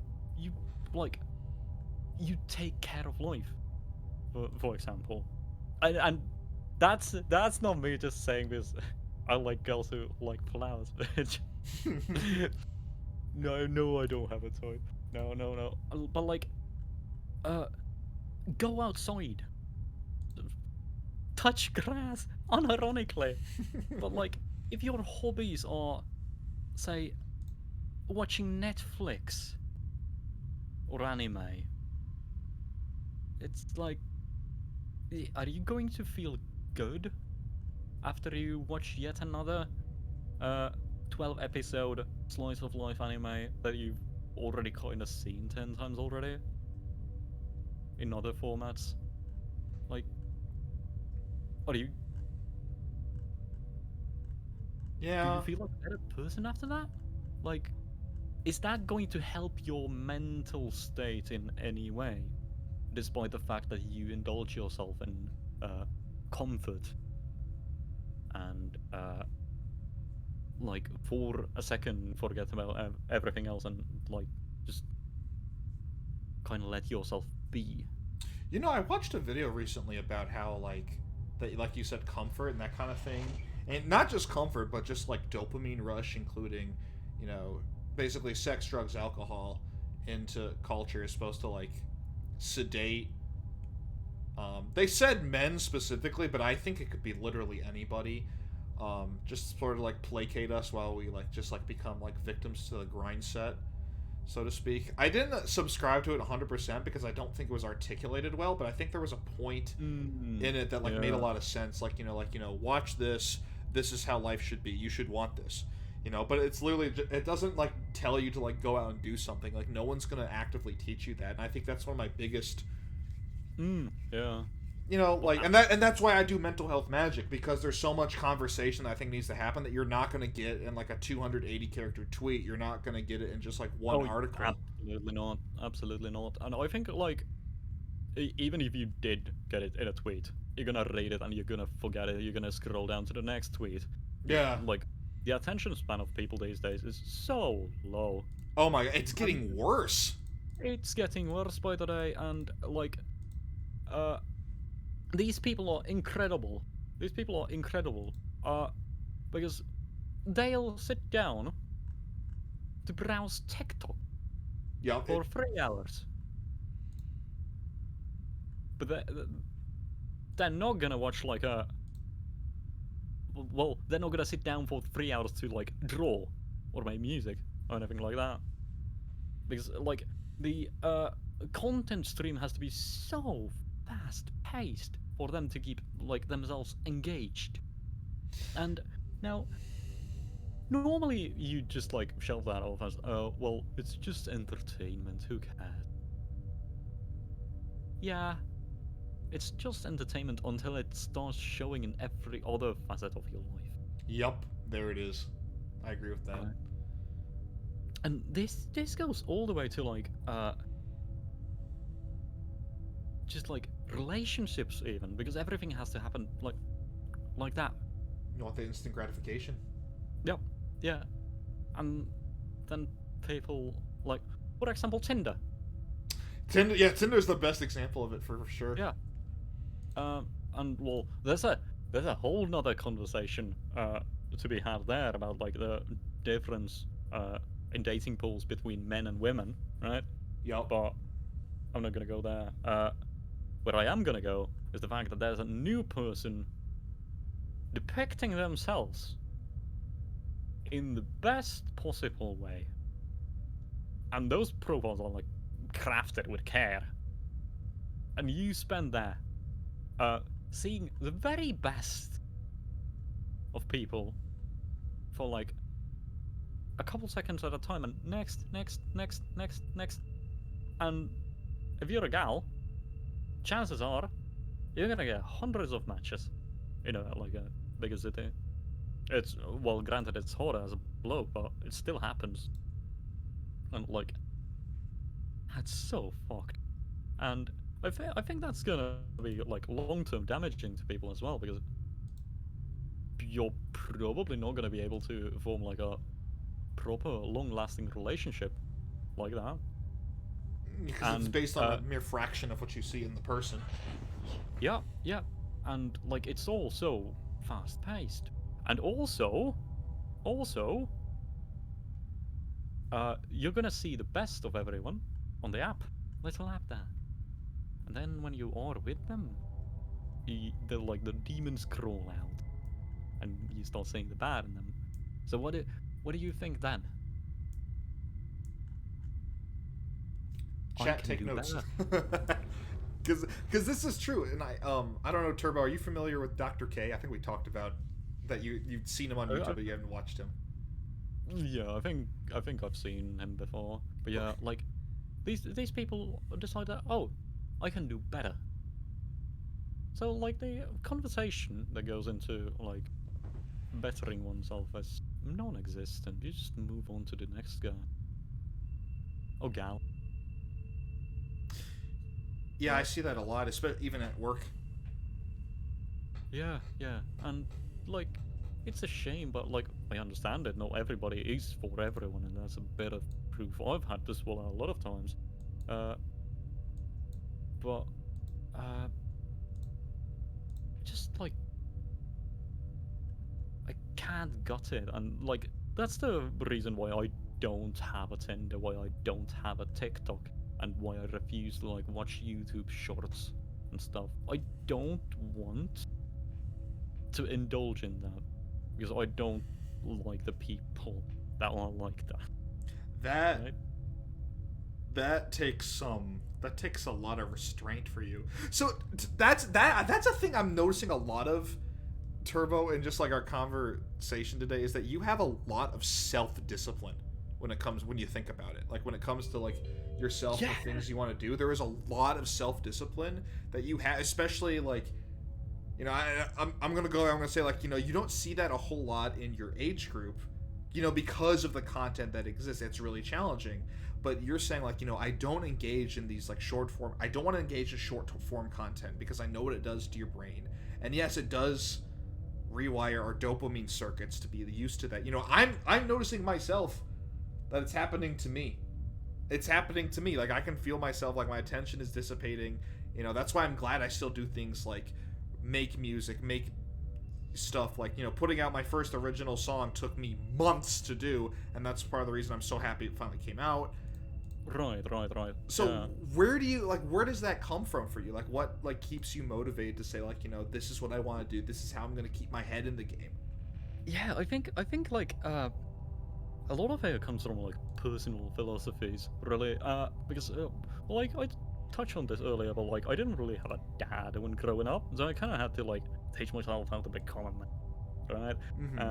I say that as a joke, but like I've had to kind of be like a father to myself, and I think that kind of encapsulates extremely well how like people should be treating themselves at like as young adults.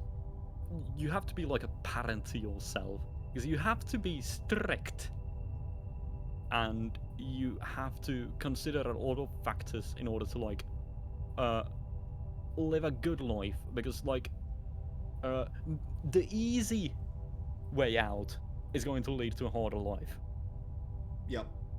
right? So you have to have like some semblance of like well, what do you call it in English? Well, I think discipline is one thing. Yeah, Resiliency. discipline. Yeah, I suppose so.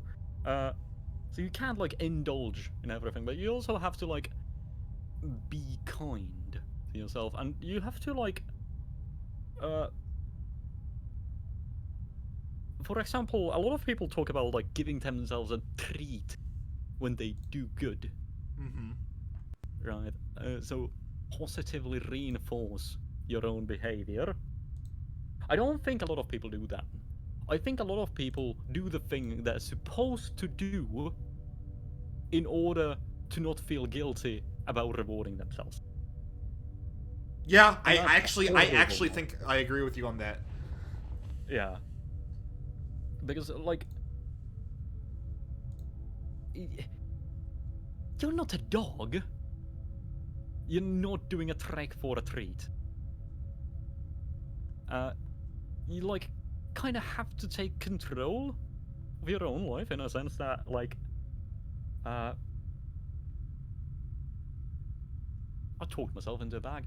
But, like, you have to know yourself and know that you're capable of doing the thing that you like need to do, want to do, and that you should do it, and you should keep doing it. And like,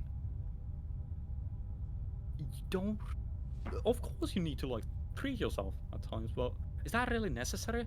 Are you going to do that if you don't treat yourself? Because if you're not, that's a problem. Because I feel like you should the reward of like completing something should be its own reward by itself. Well, that too, and oftentimes, it is if you're doing something good. Uh, But I don't know. I don't know. Like, hmm. We don't really have any of these like posts on hand. But the way people go about it is that they do the bare minimum and then proceed to indulge themselves in like not necessarily destructive behaviors, right? But over the long term, yeah, it's going to like be quite destructive on yourself, I right? agree. Like, yeah, you've had a long week at work. You can like just take it easy and like buy a tub of ice cream, watch a Netflix show, right? But if it's to the point where, oh, it was a long day at work, and uh, one of my clients called me a bitch, uh, and now I will proceed to watch 8 hours of Netflix today, order takeout, and top it off with a top of Ben and Jerry's. And when I go to bed, because I've been like lazing around all day, I'm going to watch 4 hours of TikToks that last like 15 seconds each. This, yeah, I don't think that's treating yourself. No, Any. that's that says something else. I think. I don't even know what I would call that. But I think, I think just because we have such access to those quote unquote treats, like we have, it's so easy to access that. Most people have smartphones, most people have access to the internet, and that's just like right there. It's readily available. I think that's the hard part. But like when it comes like to, you said, like learning to cook, that's something that takes time. Taking care of plants, taking care of animals, that takes time. Volunteering, we're I'm someone who was fortunate enough to turn my hobby into a side hustle to the point where it's not going to burn me out. And that's something that I'll spend time on. In fact, half my streams now are me being like, hey guys, I'm working on a For Fun album. Come hang out if you want. Hell yeah. Hell yeah. And I was fortunate enough to make my hobby a job. So in that sense, I love what I do, and I don't have to do what I don't love. So in a way, everything I criticize about other people who are trying to be functional members of society does not matter, because I don't have any experience. So I'm just like chanting gospel from my I don't know what the what the things are called in English. What you get the point. You get the point. Yeah, I mean I see what you're saying. Like you don't want to practice what you preach here. Yeah, I do. Yeah, and I do, but I also acknowledge that I have it a lot more easier than other people do. It's still not easy, and I put in so many hours, and I put in the hours these people didn't. So in a way, yes, I do have a say on the matter, but at the same time, the position I find myself at right now isn't as straining as these other people. So for me to say that, oh, I restrict myself of these, those, and that, when I don't need to wake up at 8 to go to my job and come home at 5, it's not very meaningful to those that do. Right. But I mean, at the same time, like I'm trying to look at this like from the confines of what your life and your experiences are, because I always say like everything a person goes through is valid. It's what they do with it that makes a difference here. Yeah, I suppose so. But like at the same time, like I can't gut when people like don't do anything to better their situation and then they complain about it. Yeah, that's a tough thing. That's a tough thing. Yeah, because I've been in such a terrible situation myself, and like a lot of the difficulties I've ever had are never going to be taken seriously. Actually, like I was about to say that they weren't taken seriously then. They're still belittled to this day, and a lot of these people who do belittle these issues that I've had and still do, or like the very same that complain about those that befall them. And like the lack of self-awareness is staggering. And I think that also ties down to the like TikTok abuse. I call it. It's like it's just mindless, fast-paced content, and I think that's how people just start creating like relationships as well, like between two people. Like the pace at which judgment is thrown is immense. Mm-hmm. Judgment's a big one. Yeah. Do you see that like regularly affecting you? Me? No, not necessarily anymore. But I do see a lot of my friends, for example, casting down their judgment towards a lot of like people like me, and they're blissfully unaware of the fact that actually those people are like me. How would they be like you? Well, that's a very like loaded question. But to put it simply, like, I'm a cis white guy, right? Okay. So none of my problems matter. I see. Okay. Yeah.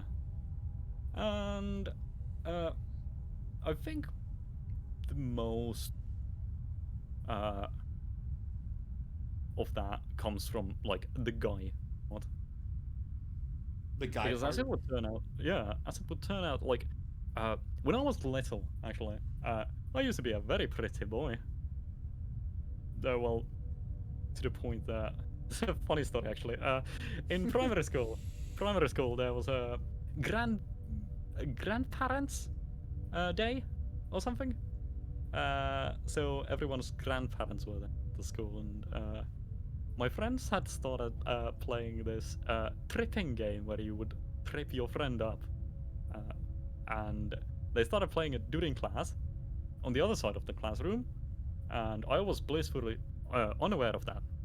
So when the lesson ended and we were going out for the break, my friend came and tripped me, so I fell flat on my nose, Ooh. blood absolutely everywhere, Ouch. and therein a grandma starts screaming. Oh my god! A girl fell over! Oh. Fucking. Oh, so I was there wondering, what the fuck did I just hear? Like, a girl? No, I'm a bloke. Hello? Right. You're very Yeah. pretty then. Yeah. I used to have blonde hair, and I've got curly hair as well, so back then, when it was like shoulder length curly blonde hair, and I was like face down on the floor, yeah. But that also led to me being bullied quite a bit for the well, for how I looked as well. Didn't help that I went to like through puberty faster than pretty much everyone else in the class, so I started getting my voice cracks and whatnot have you. Not to mention that my best friend in primary school was a year older than me, and do you know what the size difference is between a second and a third grader? It's fucking large. Those people are intimidating. So yeah, I hadn't had the best time back then. It's led to a lot of like identity problems as well. And like I think, well, for example, like, well, obviously a lot of people just call me gay, very creative, but it hasn't stopped since then actually, because a lot of the like LGBT type are very keen on also like calling a lot of my habits like gay or at least bisexual, right? And I genuinely think that may be even more vile, because the other one is a thoughtless like insult or like an insulting remark, but the other one is like an observation of your characteristics and then like projecting an identity upon you. Well, yeah, it's like insulting to everyone else. Yeah, and like it's something I've struggled a lot with, and not something really a lot of people are willing to talk about. And not something people ever even consider really being offensive. After all, you're on the like side of people that are usually being offended, and it. But that's just like my experience, and that's not to like detract from anyone else's Of course. experiences, of course, right, and I don't want people to like mistake that for that, in a way. But yeah, like grew up to be like a pretty regular lad. I still do have curly hair and long hair, but well, I mean, you can hear from my voice. Yeah. Yeah, I it was a bit of a. Hmm? I was just gonna say, like, I mean, your voice is certainly settled now. Yeah, yeah. Balls dropped. Yeah, basically. I have two younger brothers, and I think I have the highest voice out of the three of us, despite Hmm. being the oldest. Yeah, yeah. But I everyone's don't. like, "Oh, Ark, you have such a deep voice." I was like, "Ah, you've heard nothing yet." Yeah. Are you like the oldest of your siblings? Yes, Is it just you three? Okay. it's just yeah, I me. need to ask. Are Yeah, you more like your dad or your mom? probably my mom. Okay, okay, okay. Because Well, usually, hmm? well, I'm gonna say that with a stipulation. There are parts of me where I'll like react to something, and then like 5 minutes later, I'm like, "Huh, that was very dad of me." Right, because I keep asking this of people, and more often than not, the firstborn is gonna be more like the dad. Hmm. But that's just anecdotal.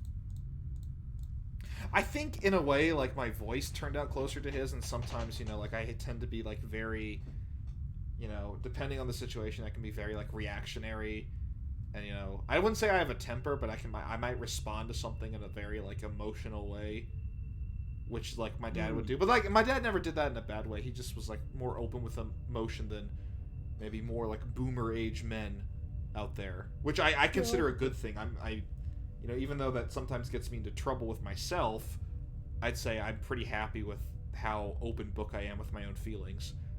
Oh Whereas yeah. where my mom like is probably less anxious than my dad, and I consider myself pretty anxious. But I try to keep my head with hers, which is like consider everything to come up with the best possible solution at all times. Right. I don't really go that far. I think like uh my thinking is mostly like flexionnary. But like overall, I'm like a very feelsy person. I just fuck it away ball. I think that's an excellent like way to go about life. Uh, and that like brings back to the like fake it till you make it. Like, no, I'm not faking anything, and making it doesn't like happen just like that. You gotta work for it, and like instead of faking it till you're making it, just say, "Oh yeah, I'm right now in the process of making it." I like that. I think I'm with you there too, especially since I don't know. So Turbo, one thing I always tell people, right, is that these Yeah. mental health magics are as much for me as it is for you because I love learning about other people's mindsets and seeing what I can learn from you guys. And Hmm. and Hmm. I try to do that because I hope the audience feels the same way. And guys, you can I, feel free to I, chime in about that. yeah, I think that's why people would tune in. Yeah. That's just like, yeah, a little window to the brains of people that Yeah. will know. Yeah, right. Because this is not something I usually talk about. Because I don't find myself uh liking how people act online about like their struggles. Because I think a lot of people seem to rely too much on like random strangers' immediate input to your struggles, and Oh, like yeah, in the online world, that's so true.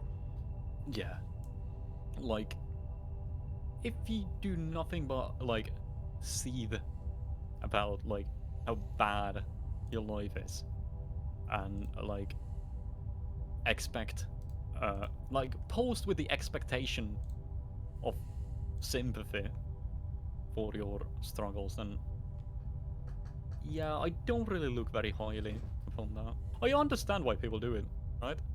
Right.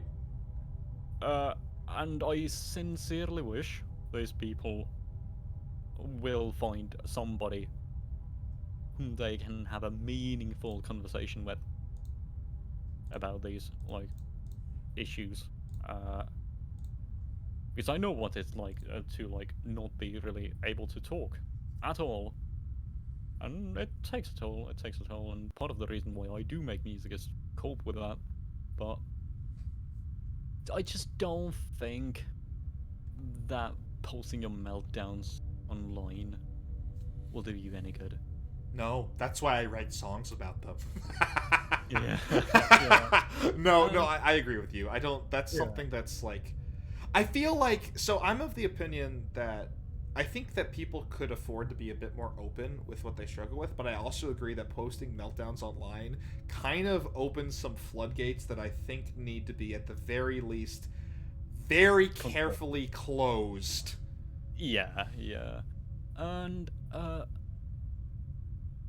I think like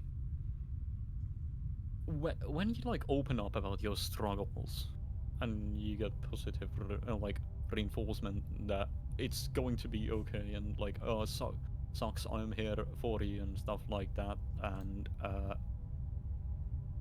you know I think people initially react positively to that, but that's not a good like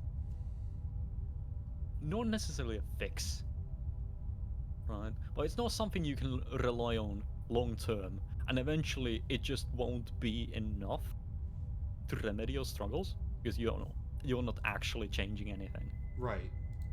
right? So if I think like over a while, uh, even like the positive like responses you get and like the support you get from strangers, it's just going to be meaningless, and at that point, it gets dangerous. I feel. Yeah, especially because these people don't know the full story. No, no. So that I keep thinking about that in terms of like, I know, so before stream you said like in your Discord there's no like vent channel, and I think that's really smart. Right. Yeah, yeah. Because I've seen what happens to the vent channels, and Yeah. like, I've talked to my friends about their issues more than once. Actually, an awful lot of times. And back in my day, I used to be called. I think I had like a role in the Discord called certified therapist, Oh which I my was not. gosh. Yeah, yeah. So a lot of people would like come to talk to me about stuff, and it got it does get a bit rough, especially when like a lot of these people who kinda seem to offer a hand. As you said, a lot of these people who seem to offer a hand are also in desperate need of help themselves. And Yep. a lot of the times, people will place expectations on themselves to help because they would like to be helped, right? But they aren't Yeah. necessarily Double. they aren't necessarily in like a position to help, and they will only probably proceed to make their own situation even worse. And what's more, and this is not to generalize or like shit on any people who feel bad and get help, not at all. But more often than not, those people won't be anywhere to be seen afterwards Yeah. when you're in trouble, Yep. right? That's a pattern I see a lot. I actually find it easier to do my job than it is to, at this point, than to help friends who are like really in dire straits, simply because there's that boundary. But with friends and like random people online, you don't have that. No, no. And I think like it's equally as important to be able to offer something good than it is to like remedy the bad. Mm-hmm. Uh, of course, you need to talk about the bad to ever like uh, work it out, right? Or just refuse to talk to anyone like me. Yeah. I mean, I tell my struggles to people, very carefully. Yeah, yeah. I think that's a good way to go about it. But like for example, me, I've always been balls to the walls with my struggles. For example, I was diagnosed with like I don't remember what the like textbook classification. Well, actually, rather I don't know what it is in English, but let's just call it like as it is, severe depression, right? Mm-hmm. bloody hell, I've scars on my arm from when I almost died, and that should tell you enough, Yeah, right? that does tell us enough. At least it tells me enough. Right. But they aren't from self-harm. Oh, then I don't know. But it does tell us a different story. Yeah, yeah. Well, anyhow, I did not take my meds. Unmedicated and dangerous. But, like, I read about them, and I came to the conclusion that I would simply not be able to live a fulfilling life if every single time I took a pill, I would think that I'm dependent on this. I know a lot of people like that. Yeah. And, well, thankfully, was, like, pretty close to being a NEET, right? So I had the, like, opportunity to do so, to make the choice to do so. I didn't need to be functional at that very moment. Not many people have that. But, like, I said, fuck it, and I had dug that hole for myself, I'll dig myself out. So, I think in a way, I'm really, like, open to talk about anything that's happened to me, but it's not in a sort of, way that looks for sympathy, because I don't, well, that never helped me in the first place, I don't think. I forgot where I was going with this. Well, I think you were saying that, like, you're talking about your experiences, and I know earlier in the conversation you had basically said how a lot of the times they're invalidated. And, well, here's something. When you say you have major depression, do you still struggle with that today, and how do you think that affects you? We can take it there. Oh yeah, absolutely. I think this little fella is gonna come with me for life. Right. Yeah, about like the good and the bad. But yeah, I've, I do still struggle with it, and I think I have a slew of other issues as well. A lot of which are like suspicions of other disorders as well, and like that's just like stupid self-diagnosis, so it's not very meaningful, right? It won't hold any weight. I think there's, and I'm saying this professionally here too, I think there's some validity to self-diagnosis because, you know yourself better than even like a therapist would. Yeah, But right. but I wouldn't say like a lot of times we have to go in with the fact that we have that bias, right? Yeah, for sure, for sure. You know. But, yeah. So It's I just like, I ask people when they come into my quote unquote office, which is usually like a Zoom call at this point. Which I'm grateful for Zoom therapy. Let me tell you, that saves me so much gas and so much time. I'm not going to complain about it ever again. right. When they come in, I'll ask like, "What do you like?" They may like, "I think I have this," and I'll always ask, "What makes you think that? Tell me about your experiences that led you to think this way. That you might have this." And usually speaking, like they might say one thing like, "I think I'm bipolar," or "I think I'm depressed," and then I'll ask them a bit more. I'm like, "Okay, so you're not depressed, but you might have bipolar too." So usually, like, they're on to something. Like, I think there is some validity to it. Yeah. But for example, I think this is the article that kind of made me suspect that I have ADHD, right? Positive attributes: 1. Creativity and spontaneity. 2. Astounding problem-solving skills. 3. Having endless amounts of energy. And 4. Hyper-focus. Negative qualities, however, include distractibility, hyperactivity, and impulsivity. And I check every single box without Yup. fail. And with like a single stream of mine, all of those positive attributes are immediately covered. And when I don't stream, all of those negative attributes are covered. But at the same time, like, that leads me to like wonder, if I didn't take my meds for depression, would I take my meds for like ADHD? That's a good No, question. Well, because let me tell you this, Turbo. A lot of Mm. ADHD is undiagnosed trauma. Okay. See. Oh.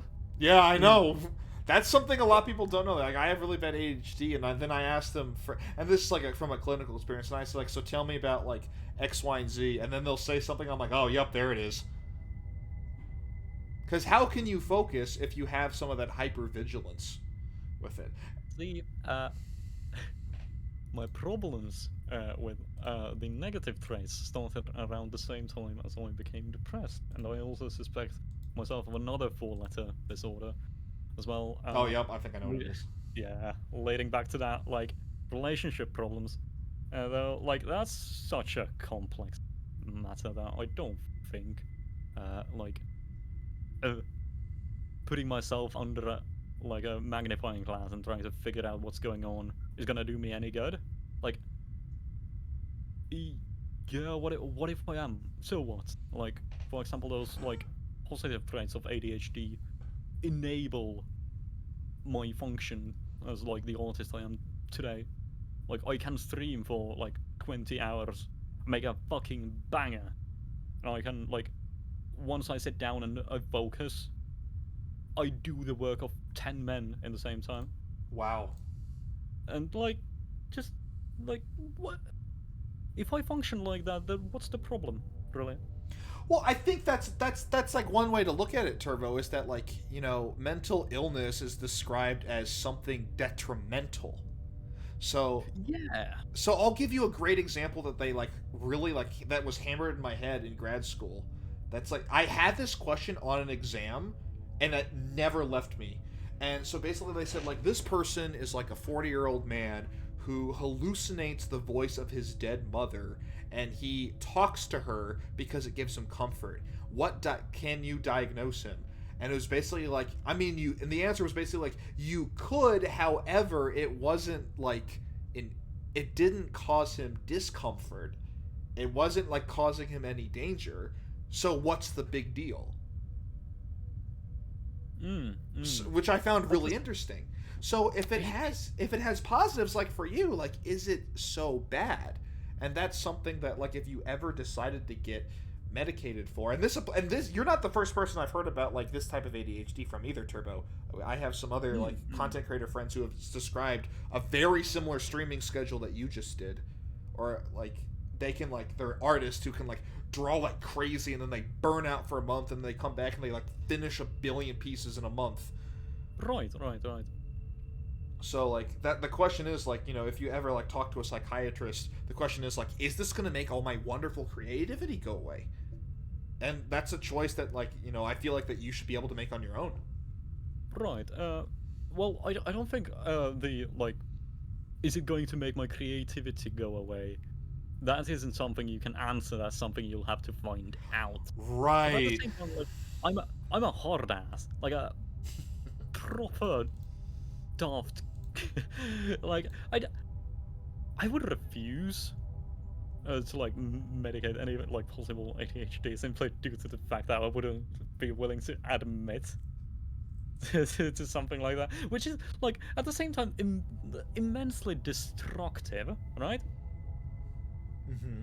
Because like you're refusing help because you're being stubborn, right? That's not healthy. Right. However, I can function without it, and in the process of my hard ass proving the world that I can overcome those faults, I'll like be better off for it, right? Like, for example, with like the depression thing, because I was so upset with it that I had dug myself into a hole so goddamn deep. Like, people had to like help me out forcibly. That I decided to make a change, right? Mm-hmm. 'Cause That's because it came from you specifically. yeah, I couldn't handle that. I couldn't handle that. At the like same time, like if I suspect, say ADHD, I don't know whether it is or not, but like it's a strong probably. at the same time, I don't care. And like, yeah, exactly. Like it enables me to do what I do, and I function like that right now. Like, I was fortunate enough that my interests, from like the time I was a little kid, align with the problems I have right now. So like, I was dealt an extremely shit hand in my teens, right? Mm-hmm. But I think I played them in the only way possible to net me the win. Which I like. That's something. That's something to be proud of right there. Yeah, yeah. Like every day, I'm a bit amazed where I am, and I think that's probably why I still am the same old guy as I always was. Which is good because you've stayed true to yourself this whole time and haven't forgotten where you came from, which I'm always happy to see. Yeah, yeah. I suppose it's also like in a way then fueled by the fact that I do immensely dislike it when people change due to uh, various influences in their lives. Getting to a certain point. Yeah, but like that isn't to say that all change is bad. It definitely isn't, because I used to be a horrible person and now I'm a lot better. At least I would like to think so. But like a lot of people get involved in well, be it like a new job or like newfound fame or popularity or whatever have you, and just like they're not the same anymore, and that weirds me out because it makes me wonder whether or not any of it was real in the first place. Yeah, I wonder that too a lot. Like how much of it was genuine, and then they change once they get to a certain level. You know, I've Yeah. seen it. You know, I see it with VTubers like a 1 minute, like I'm say so, but then they get to a certain point. Oh, time to be lewd, so I can get those Cooksy clips, or or something. Right. You know, we all know what kind of clips Cooksy likes to take. They're all the same clip, of different people. Actually, no. How Oh, do you? Is it like it's like Cooksy? she said what about her titties, and then and it's just like it's like the VTuber being like, or they're like, and then it's like it's like a clickbaity title. Well, Cooksy was like really popular because they did a really good job of crediting the people they were clipping, which early on like a lot of people just weren't doing. So Okay, I get what you mean here. yeah, and then like Vebe said like she liked Cooksy, and then that kind of took off. But I have no ill will towards Cooksy or those VTubers, but it's sort of like I know what you guys are doing. Right. That's another matter. Like, a lot of these like, ooh, lewd VTubers. Do you like being that, or do you like the profit you get of being like that? Yeah, that's the thing, and I know there's people who like I've talked to like some smaller creators who like they have like they want to gain, of course, like we all do, but like Right. they're just like they've literally told me like I genuinely like being lewd. I feel like I can be my 100% self in this way. Yeah, I think if it's like that, then just like go for it. Yeah, But and it's like you can tell it's genuine too. It's yeah, awesome. yeah. But somehow, like, of all the things possible, if the axis of being lewd and being say so is your defining character trait, and that's well, I'll say that's not a VTuber I would be interested in.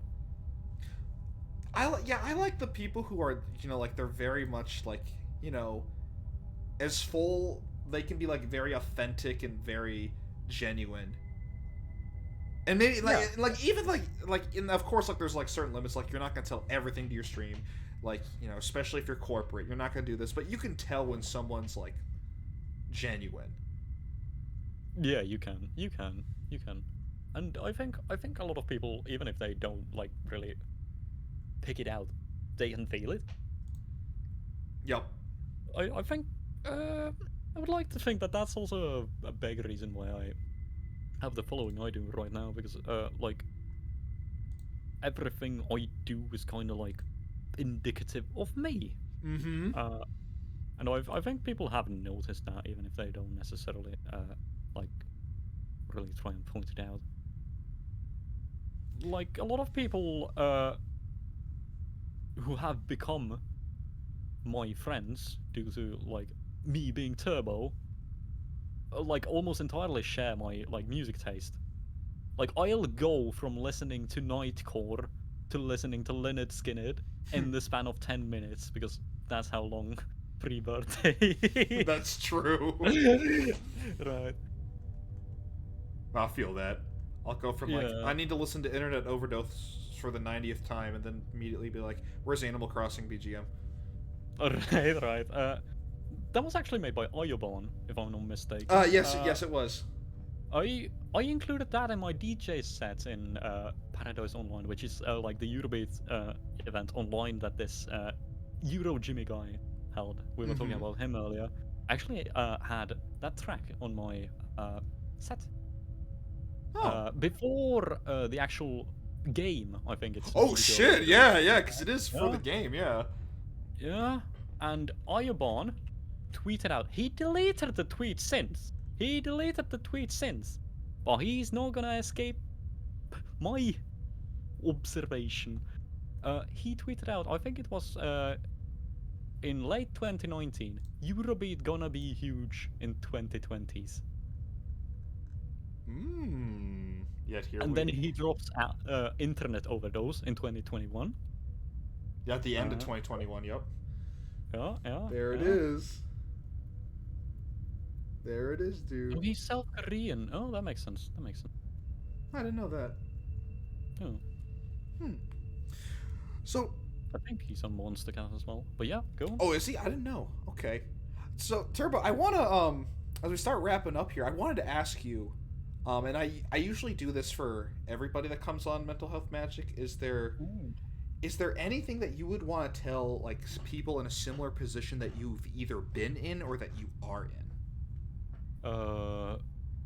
From like my current position, if you are right now like doing your creation, you have an audience, and you keep wondering to yourself whether or not you're reclining, or whether you really have what it takes, or whether you're feeling like a sense of self-doubt, and whether you truly deserve to be where you are. Yes, you do. And that project you're wondering about, fuck it, go for it. Yeah. And that is truly, for a creator, no better feeling than getting things done. And Real. Real. It's a massive hurdle for people working with creative stuff to like start that project they've been thinking about. Like, when will it be a good time to sit down and actually work on it? I know, because I myself have a project I need to be working on right now, which I will start tonight. Let's go. So, if anyone here is wondering about starting that project, do it as well. Because I'm going to. You wouldn't want to be second place, would you? No. Oh, says Turbo, the Lord of Fast. Yeah. But, like,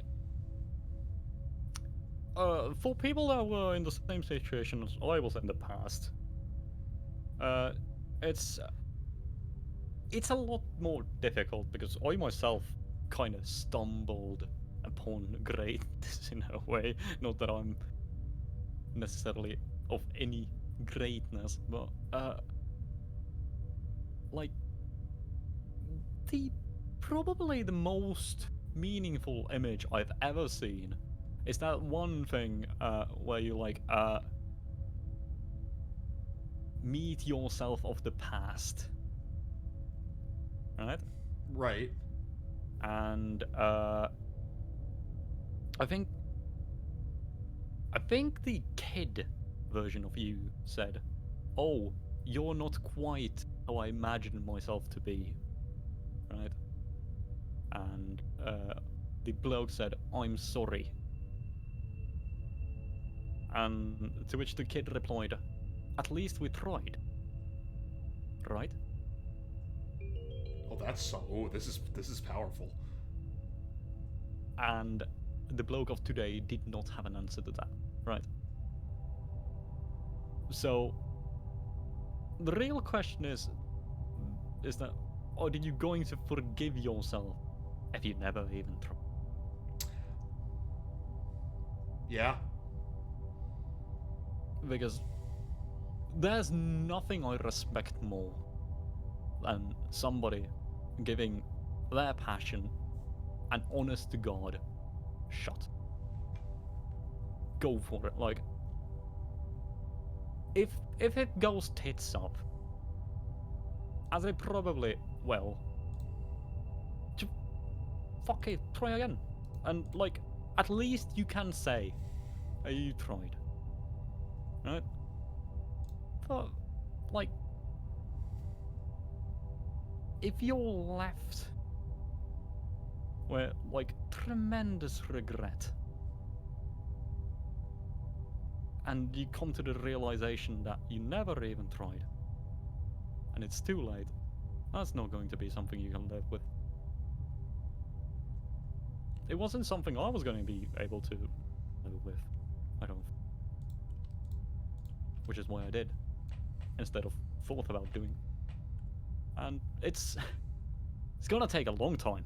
It's gonna take a long time. It isn't like scrolling TikTok or watching Netflix. Because you got to put in the effort for multiple hours. Right. Multiple hours. Multiple hundreds of hours. But True. Oh, I look at my stuff where I had to take audio clips from. Oh dear. that took hundreds of hours. right. Oh no. But like,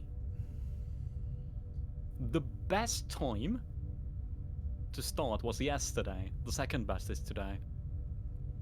Ooh, I like that. Ooh, I like that one. right. But like,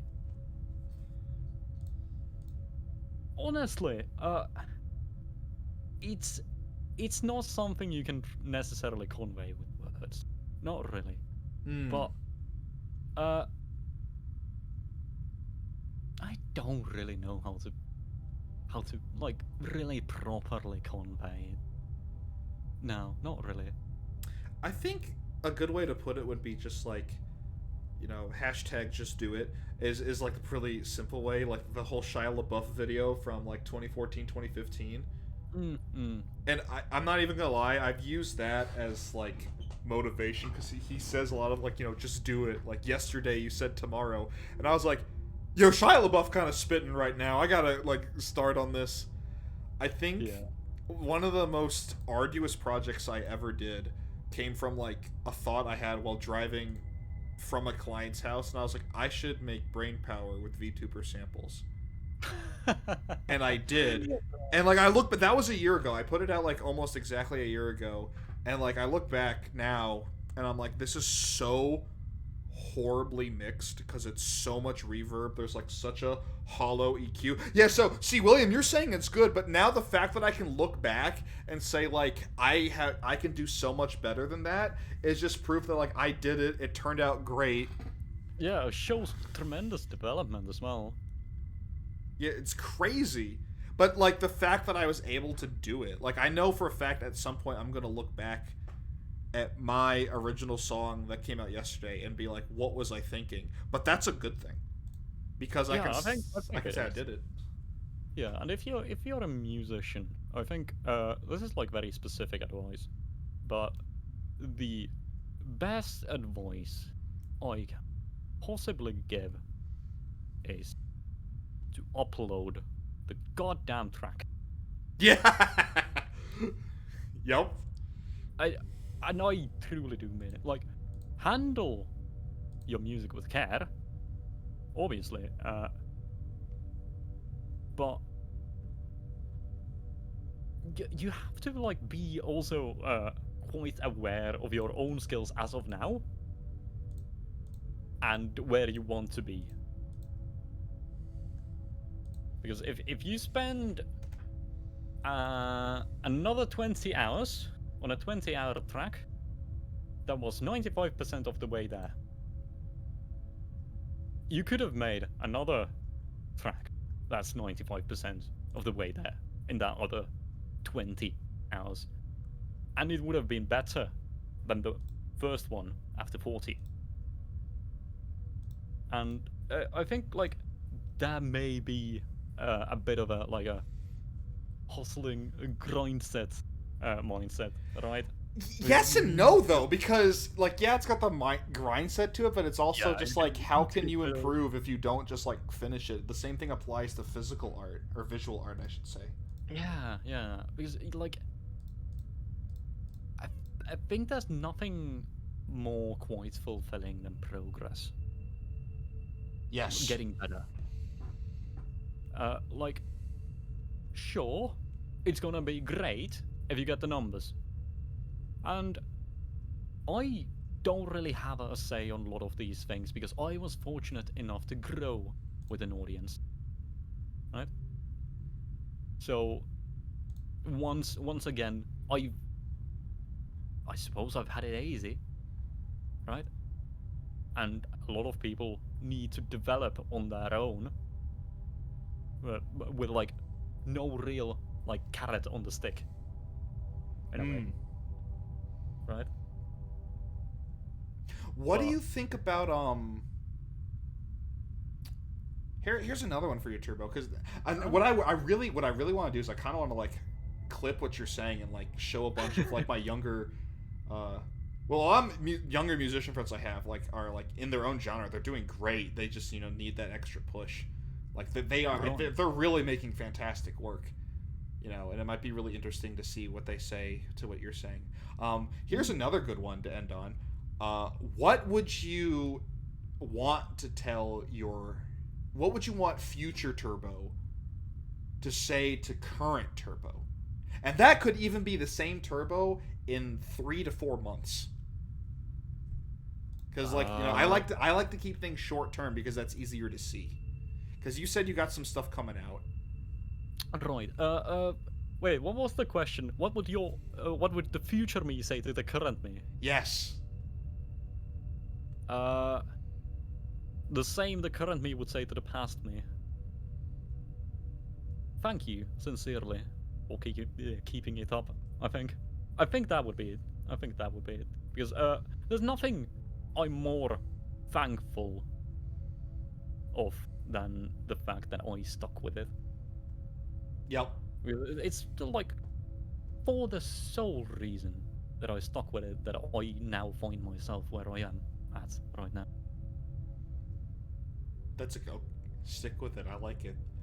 Yeah. What I like to do with these turbos. I like to think of like some key points that come out. Yeah. And what's been really good for you is that like yeah you've like acknowledged that you've like kind of like struck gold. No pun intended because it was fighting gold. Okay, pun was definitely intended, guys. I'm not even gonna lie. Yeah. I had to with Golden Requiem. You acknowledge that, but you also acknowledge that like you wouldn't have gotten there in the first place if you didn't just keep going, and then you had to keep the momentum going to even get the opportunities that I'm sure you're eager to share with us in the near future. Oh yeah, absolutely. And the thing about it is that I talk about a lot about like how easy I do have it these days, and that's like only in the sort of way where I have to compare myself to what other people are going through right now, and the comfort I find myself at. By no means has it been easy. And for like Eurobeat, my problem was that the people I could learn from were very few and far between, right? Mm-hmm. So it included a lot of like analysis and like teaching myself the genre, and now I'm at the point where people come to me to ask for advice on the genre, right? And I think it's a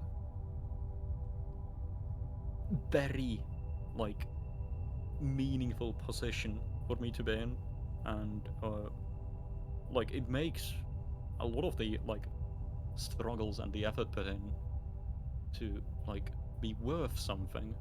Mm-hmm. And I think aspiring to be the like person you wanted there to be for you is a quite meaningful goal, I think. I like that.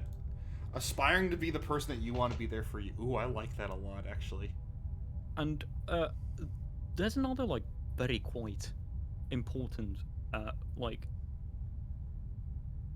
message in that, I suppose, because once you find what's lacking, something you want isn't there, I can guarantee you there will be other people who want that as well, but it's not there.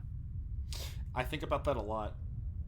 I think about that a lot because I think about, like, and stop me if I'm making this too much about myself, but I was like, there isn't enough No, no, conversation no. like this in the VTuber community or just the content creation community, because I didn't want this to just be VTubers. I wanted. Right. I don't necessarily like interact an awful lot with the VTuber community in specific. I just like VTubers. Yeah, nothing wrong with that.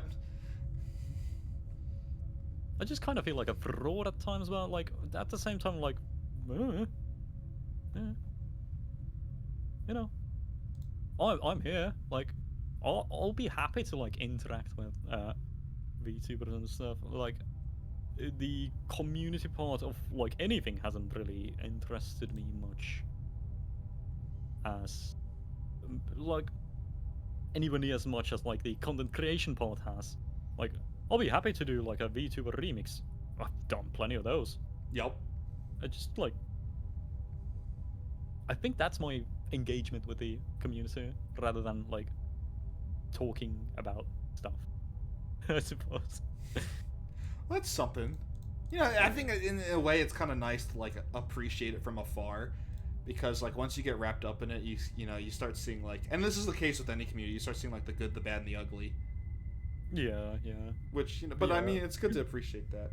Yeah, but to roll back, I don't think you're talking about like yourself too much. In fact, I wonder sometimes. No, but I Like, mean, this is I, for you to talk about yourself. yeah, but I'm That's once exactly what I again want. talking about myself. Oh, I think, but yeah, I sometimes like wonder whether I'm making it too much about myself because it's like supposed to be mental health magic with TurboA, not about TurboA. Never thought of it that But way. yeah, you were talking something about like these topics being talked about in the VTuber community.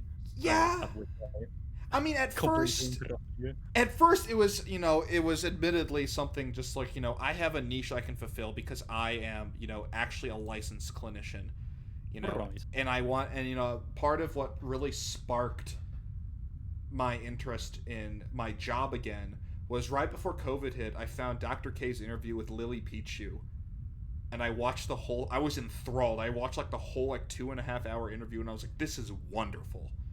Like, Ooh, and well, this one's going on for 3 hours apparently. oh, I know. Well, the longest mental health magic I had was like close to 5 hours. Oh yeah. That was, and we covered like so many. That was one of the darker ones, and we covered a lot.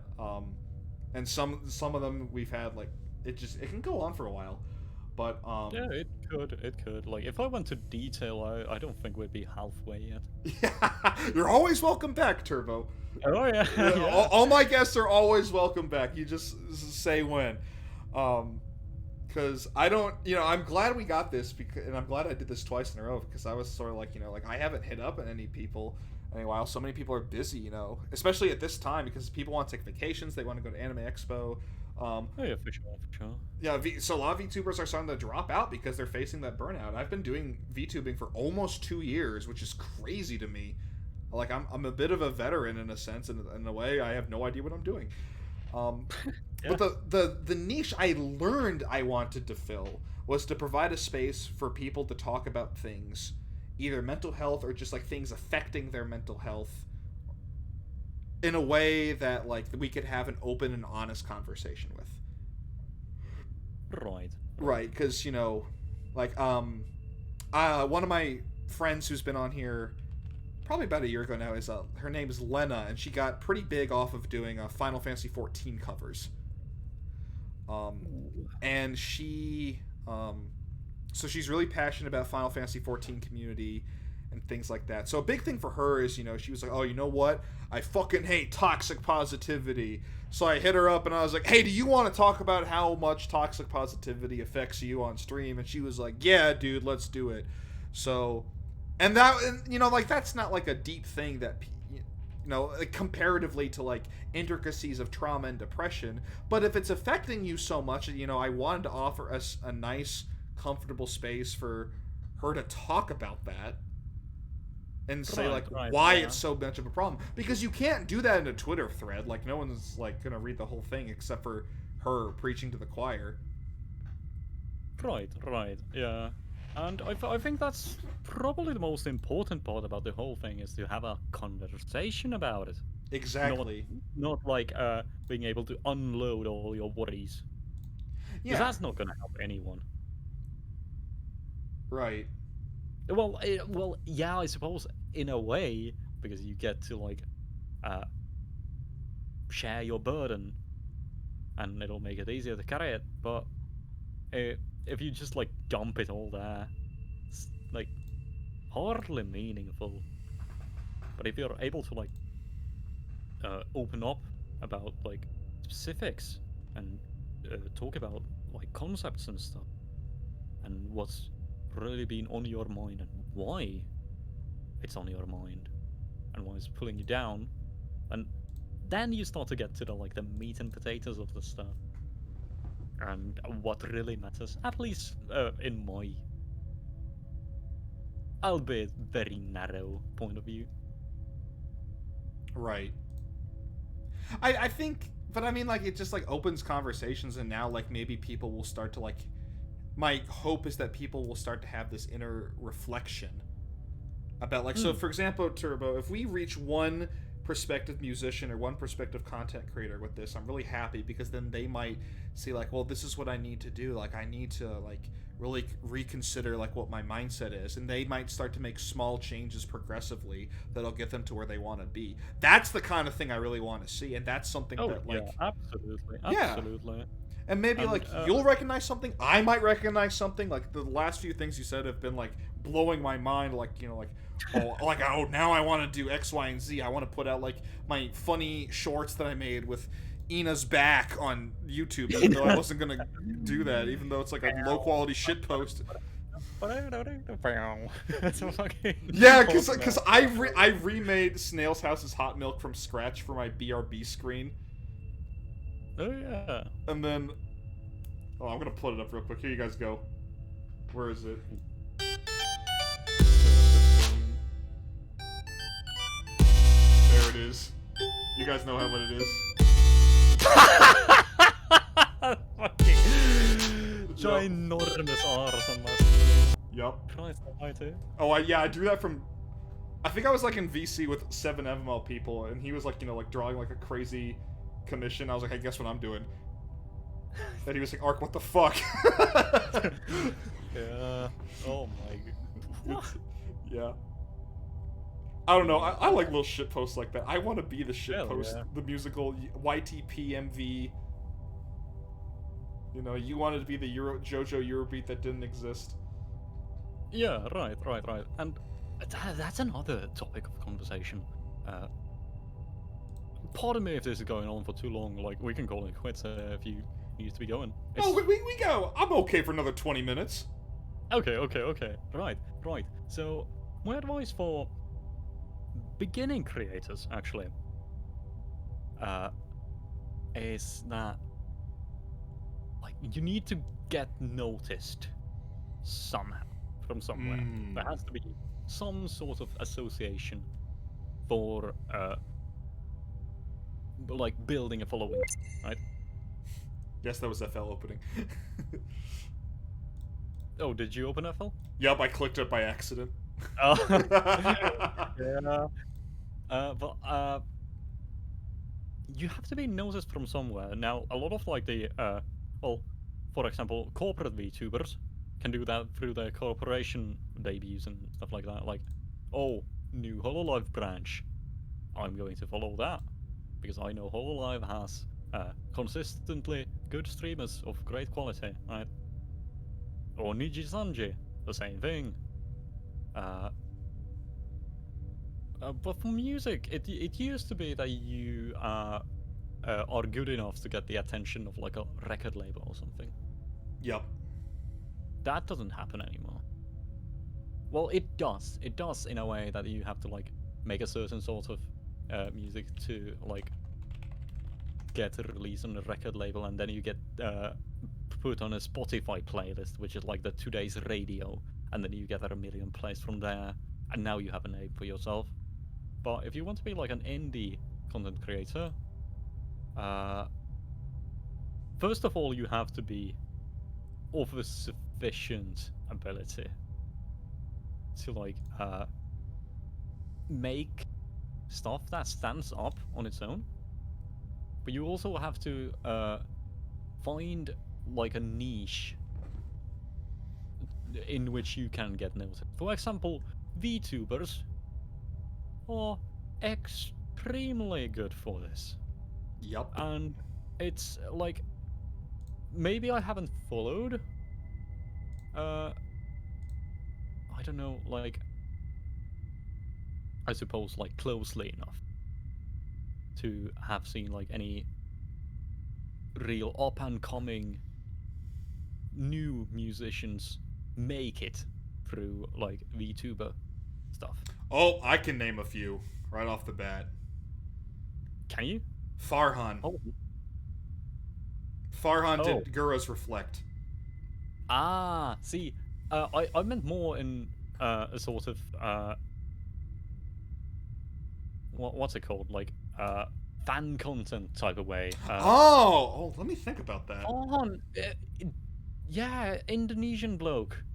Yeah, I think didn't he initially get gigs from Hololive because he was probably friends with some of the Indonesian branch VTubers? He could have. I mean, that's true because I mean, yeah, because he initially mixed a lot of the covers and stuff there. Oh, I didn't. You know, well, today I learned something. Yeah, same thing happened with Redshift. Oh, I think was it King arrangement? Both Farhan, I think, saw it. I don't know. Well, see, this. Okay, so someone yeah. making fan content. Let me think about that. I guess Hollow Base is Hollow Base for one. Yeah, but he had a bit of a meltdown. I wonder what that was all about. I'm not too far aware. I remember I watched some of his reactions to the stuff, and I was like, I'm gonna reserve my comments about that for another time, because I was like, Yeah. I wasn't really sure what to think because I didn't know. Avilon, for example, I think was the other guy. Avilon Hollowbase. Yeah, they had a collab as well. He was really close to making it, actually. I think I listened to some of his stuff, and there was like a track that was just like a one-to-one rip-off of Boomerang by Brooks and GRX. GRX being actually Martin Garrix. Are you serious? Other people may not know. I know your secret. Oh, I meant like it was a direct ripoff. Like, No. GRX and Brooks made a track called Boomerang. right. It was like my favorite EDM track about 4 years ago. It has only 6 million views, so seeing another producer know about it and know about Brooks's breakdown of that track where he showed how he made it. Because I know this guy watched that tutorial because he remade it so well. So we've watched the same tutorial, but I know. But yeah, I think if Avalon, like looking at this channel, pardon me for being such a judgmental, awful, horrible person, but if he had kept like the initial like vision with like his Hollow stuff, which got like tens of thousands of views, hundreds of thousands at the time as well. Uh, he could be like at triple digits right now. He's at 25,000 subscribers right now. Hmm. I think he could be at 100,000 if he like kept it like, I don't know, recognizable.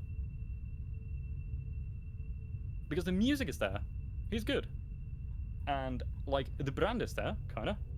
Well, Hololive, the association is there. A lot of people will like immediately like his music because he likes what they like, Mm-hmm. right? But there's no real identity, I suppose, and it became really convoluted over time, unfortunately. And that's kind of where it fell off. Yeah, yeah. But like, I think that's the closest to somebody making it with like fan content out of Hololive. Because let me tell you, Hololive fans, for example, are rabid. Yeah. That's putting And it they nicely. Yeah, they will consume any content, like tied to their favorite brand. Do you know why I know? Because I do too. I was like, because we're Hololive fans. Yeah, right. Well, I Like, think about Hollow Cure, and it like that game was out for 2 fucking days, and people would go to those streams in like 20 to 30,000 viewers, no matter who was streaming, and they were like, no, you got to pick this build. It's the meta build. I'm like, the game's been out for 2 days. Like you guys are so like starved for, I guess, game content that you already metagamed it. Like, what the hell? yeah, It's insane. Insane. Like, for example, if you want to get like recognized as like an illustrator, Draw Hololive. yeah, if you're good enough with a small enough following and you keep it up, people are gonna think this guy is way too fucking good to have only this many followers. I'm gonna follow him. Well, it's funny you say that, because I look at artists that start off really small, and they have like a style that is like so there's a formula, right? And I almost want to make a side account just to experiment, but I also don't want to do it because it feels kind of skeevy, and I would feel kind of gross about doing it. But I've seen this happen a lot, where people they start small, they keep drawing similar characters over and over and over again. And it's like, it's a style that's like, it's easy, it's repeatable, you can draw it within maybe an hour, and they just keep doing it, and it's the consistency that gets them noticed. And the thing is, the style isn't anything to write home about. Like it's cute, it's cool, it's not like amazing, but they can just keep doing it. They do it once a day, every day, and they will explode. Because, like you said, Hololive fans are rabid. Don't get me started on the lewd artist, because you can be a mediocre lewd artist and people are ravenous, because, well, Absolutely. it's, I don't know, it's a little scary. Scares as well. Yeah. But, I think you have to be extremely self-critical with this, right? Because the way the internet works is pretty ruthless. Yes. Yes, it is. So you can keep pumping out content for ages, but if it keeps being the same, it isn't going anywhere, and people like aren't necessarily very into it and think to themselves, oh, this content is about as good as this guy's following, right? Like, say I kept making my mediocre Eurobeat remixes from like early 2019 at like 300,000 subscribers, I wouldn't be getting many new subscribers, because people would think, oh yeah, sounds about right. That's about right. Yeah, go on. But if people see immensely good art, be it music or drawings or stuff, but the following doesn't match, they want to fix that. Yep. They do want to fix that. And Yeah, like when I started out and I started first getting a following, people were asking, where did I like rep these off from? Ho ho! Like, who did I steal these from? Is this stolen? Damn, That that's a was that was a that's comment on my like first original. Is this stolen? To which I made a post. No, actually, I actually make music. Did you know that all of the like instrumental Eurobeat tracks, backing tracks on my remixes, I make them all myself? They're no rip from like Eurobeat tracks. I make them, and that came as a bit of a shock to a lot of people, which I always treated as like a that's how do you put it, like compliment. self-evident. Yeah, I'd say that's kind of a compliment. Like, wow, like you're this good. Yeah, yeah. I think that might be the same with like artists, because if you post a professional quality illustration with 5 followers, people are going to think that you're reposting that art. It's not yours. Mm-hmm. But if you keep posting art and people right click it, search Google for image, they come up with no results. And they start thinking, this guy draws them? This guy with 5 followers? Damn. But the problem is that those chances are very few and far between. So, for Mm-hmm. example, Hololive right now, if you start drawing mediocre Hololive art right now when it's so saturated, Yep. the chances of you being noticed hard enough, I suppose is the way to put it, hard enough for you to then get enough momentum to start building your own audience off of it is extremely slim. But these opportunities are coming in constantly, and it's the people that kinda are involved in these that end up making it. Like, see, for me, it was JoJo's. If you've ever heard of an artist called Astrophysics, Oh, yep. I've heard of him. same thing, but for synthwave, which is easier to make than Eurobeat, but we I, don't talk about. I agree with you. Yeah. Uh, but like, for him, it was the same, and he's like, he struggled a lot with trying to make anything else than JoJo's synthwave because he was so hyper focused on it when he started out. So you have to have a sort of like a certain level of variety to your content, but it still has to like be consistent with the audience, right? Mm-hmm.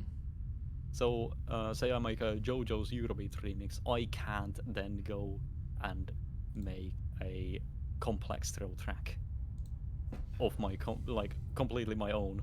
It has nothing to do with the audience I've built, right? That's right. Uh, but I think Astro handled it pretty well, and now he's like doing a whole lot of other stuff as well. I think there was like a bit of a complaining spree going on.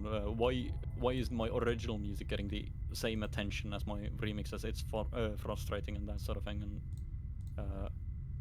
I don't want to make remixes anymore. Just don't make it then. And like obviously your originals aren't going to get the same amount of attention. Are you doing them for attention? I'm not. So I'm happy doing what I have. But yeah, That's what it I think feels. he's like grown to his own really well. Yep. There's another person that's gotten quite big with JoJo's remixes. There's a guy called Simpsonil. I don't think I know him or them. Uh, he's made like a JoJo Trap, Awaken Pillarman theme, Simpsonil remix version 2, 5 million views. My Hero Academia Yusei Run Simpsonil remix, 1.7 million views. JJBA Part 3 Stardust Crusaders Simpsonil remix, 1 million views. JoJo Trap Awaken Pillarman theme remix extended, 875,000 views. Or maybe I That have sort of heard thing. of him. Yeah. Newest track, Simpsonal Unmakur, 169 views. Nice. Nice. But yeah, no, like, the last 5 tracks, less than 500 views. Because they were originals. Yeah. But there's are these remixes? Well, oh, there's another remix here, 4.4 thousand views, and that was 3 months ago. And this guy has, keep in mind, 38,000 subscribers.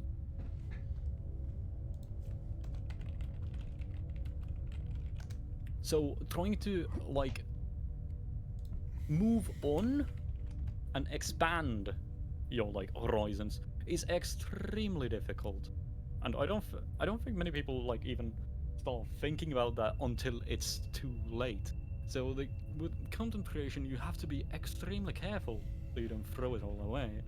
Like it's easy to think that oh you have a following. It's like it must be so easy to keep it up. No. And how many content creators have you shelved, like, that you watched in your time and you don't watch anymore? Because I couldn't name any of them by name, right? But there's a lot. Like if you were to say, oh, Yogscast. Oh, I know them. I watch them a lot. Why don't you watch them anymore? I don't know. Right?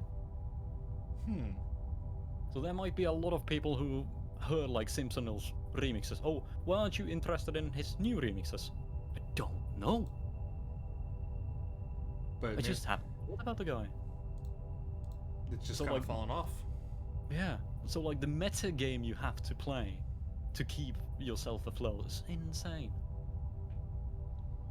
Sure, the meta game. That's such a good way. So it's like, I don't know. It's like you have the stress of like building up yourself, and then you can stay afloat. But then you have to play the game to keep afloat because, like you said, it's just ruthless, and it can take it. It's just so draining. But I think what helps you, Turbo, is that you're making the stuff that you want to make, and it's like keeping your passion going. It is because I like there are some realities you have to accept. For one, if I remix a song by Hanoi Rocks off of their like second last album, nobody's gonna know the track. Nobody's gonna even know the band. I'm making that for myself, right? Right. That's never going to have the same attention as, say, "Kickstart My Heart" by Mötley Crüe. Which is the same track I made afterwards. Day Late Dollar Short, that's the Hanoi Rocks track, 152,000 views. Kickstart My Heart, 1.4 million views. Yep. Yeah. But to me, the first one was more meaningful because I love Hanoi Rocks. And actually, funny story actually, the singer of Mötley Crüe, Vince Neil, was driving a car, drunk, going to get some liquor, while the drummer of Hanoi Rocks, Razzle, was a passenger. Vince Neil crashed, Razzle died, he survived. Hanoi Rocks broke up, Mötley Crüe went on to become the premier hair metal band in America. Wow. Despite the fact that not only did they kill the drummer of Hanoi Rocks, but they also stole pretty much their whole aesthetic from them. But this isn't something people know because they know, whoa, yeah, Kickstart My Heart, alright. Nobody knows. That is a dark history, wow. It is. Damn. Yeah. That's a lot to think about. Wow. Whoa, that is a lot to think about. Oh my goodness. Like, you can like, I hope you can see how much I truly like care about the tracks I do get my mitts on when I can like tell stuff like that about 2 consecutive releases on my channel. Like you can definitely see I was listening to 90s hair metal at that point. Yep. Right? Or like say my consecutive remixes of Self Control. Laura Branigan, 80s. You Give Love a Bad Name, Bon Jovi, 80s. Dude Looks Like a Lady, Aerosmith, 80s. Like, yeah. You kind of can tell what I was listening to. Or, like, Metal Gear Rising and Devil May Cry 5, back to back. That's, yeah. Yep. Yeah, you can tell what you were into, but you also are passionate enough to know all the history too. Yeah. Looking into it. Yeah. That's something. And I think damn, like, gives some meaning to otherwise supposedly soulless remixes in a way. Because Yeah. after all, it would be a bit much for me to claim that oh these remixes of mine, they're no different from like your handcrafted original songs. Like that's just not true because somebody else composed them, somebody else sang them. I'm just like doing my thing to them. Well, yeah, but you put your own heart into it. Like, you can have a. I absolutely do. I absolutely do.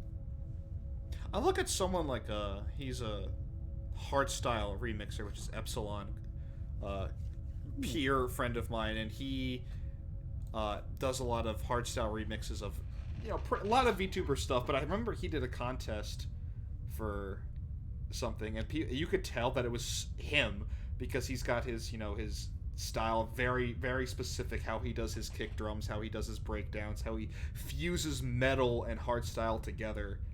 And it's like, well, yeah, and it was, you could tell it was like all the same, the same track as the other remixes, but you're like, that is Epsilon's version, like, right, without a doubt.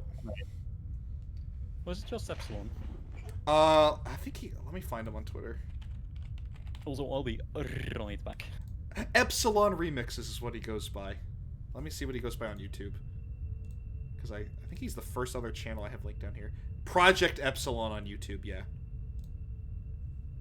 He does Toho a lot too. Yeah, that's him. And he loves that style. He's also he's been a great person to talk to too, because he's really got a nice mindset when it comes to producing. I think I've talked I've talked to you, Turbo. I've talked to Color Guys. I've talked to him. Like, everyone's got such a nice head on their shoulders. Like, you guys all have come from different backgrounds, different things. It's just so cool to see that everyone's doing something that means a lot to them. Which makes me happy that I can talk to you guys the way that I do. Right, I'm back. Did I miss anything? Oh no, I was just saying that what Epsilon's mindset was, saying what you're comparing that to what you've said today, what Color Guy said last week, and I was just thankful that I was able to have these kinds of conversation with you guys. Right, yeah. I'm glad as well. Yeah. Any other closing statements you want to make? Anything you want to plug, or anything that you want to end on, for the audience or anyone who might listen in the future? Because I'm gonna try to publish these VODs, if that's all right. I'll talk to you in color about that later. Right. I don't think I've said anything really. That's not for the public to say. I don't really have anything to plug necessarily, because I believe my content speaks for itself. Like, if you're interested in this stuff I make, you can go and listen to the stuff I make. Shouldn't be too hard to find. True. But closing statements, I don't know. Keep your chin up. I like that. Yeah. Quagsire's got his chin up. He does. Fat boy. But yeah. Tomorrow will only be as good as you make it. So make the best of it. I like it. That'll be it.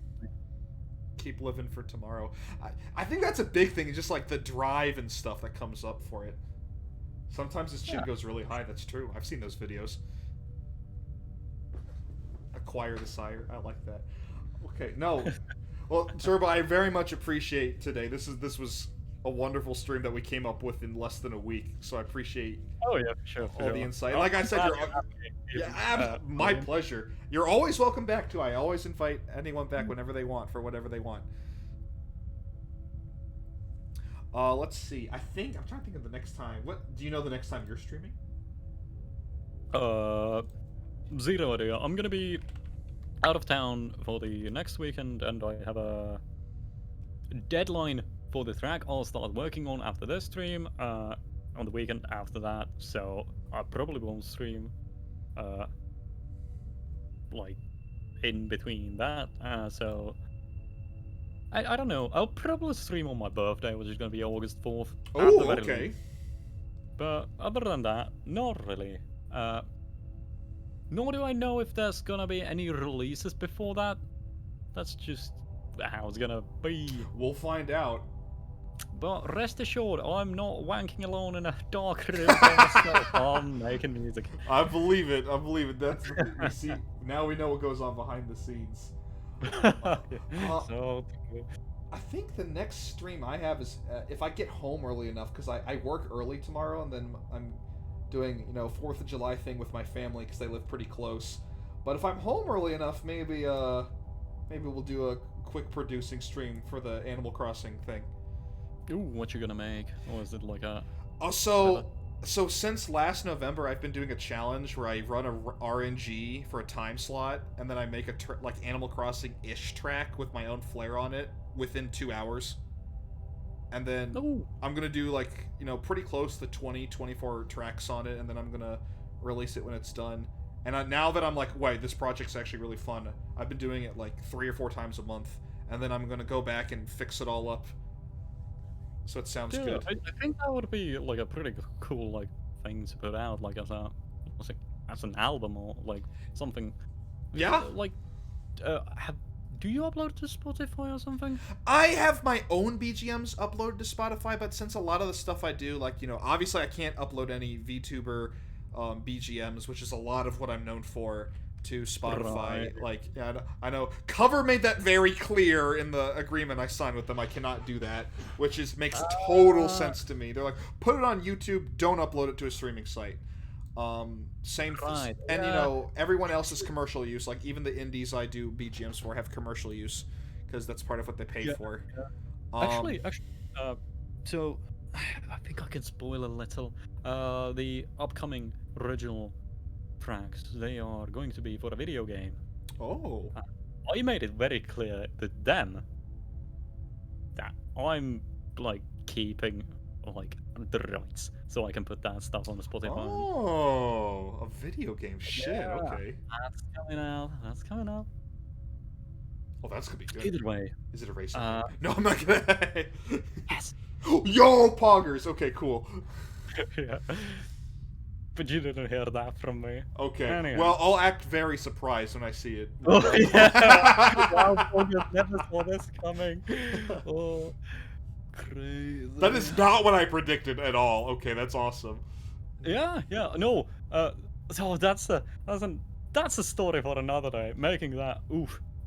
Actually, depending on what's happening, I may or may not just stream myself playing that game with my music blaring when it's out. Who knows? That's not a half bad idea.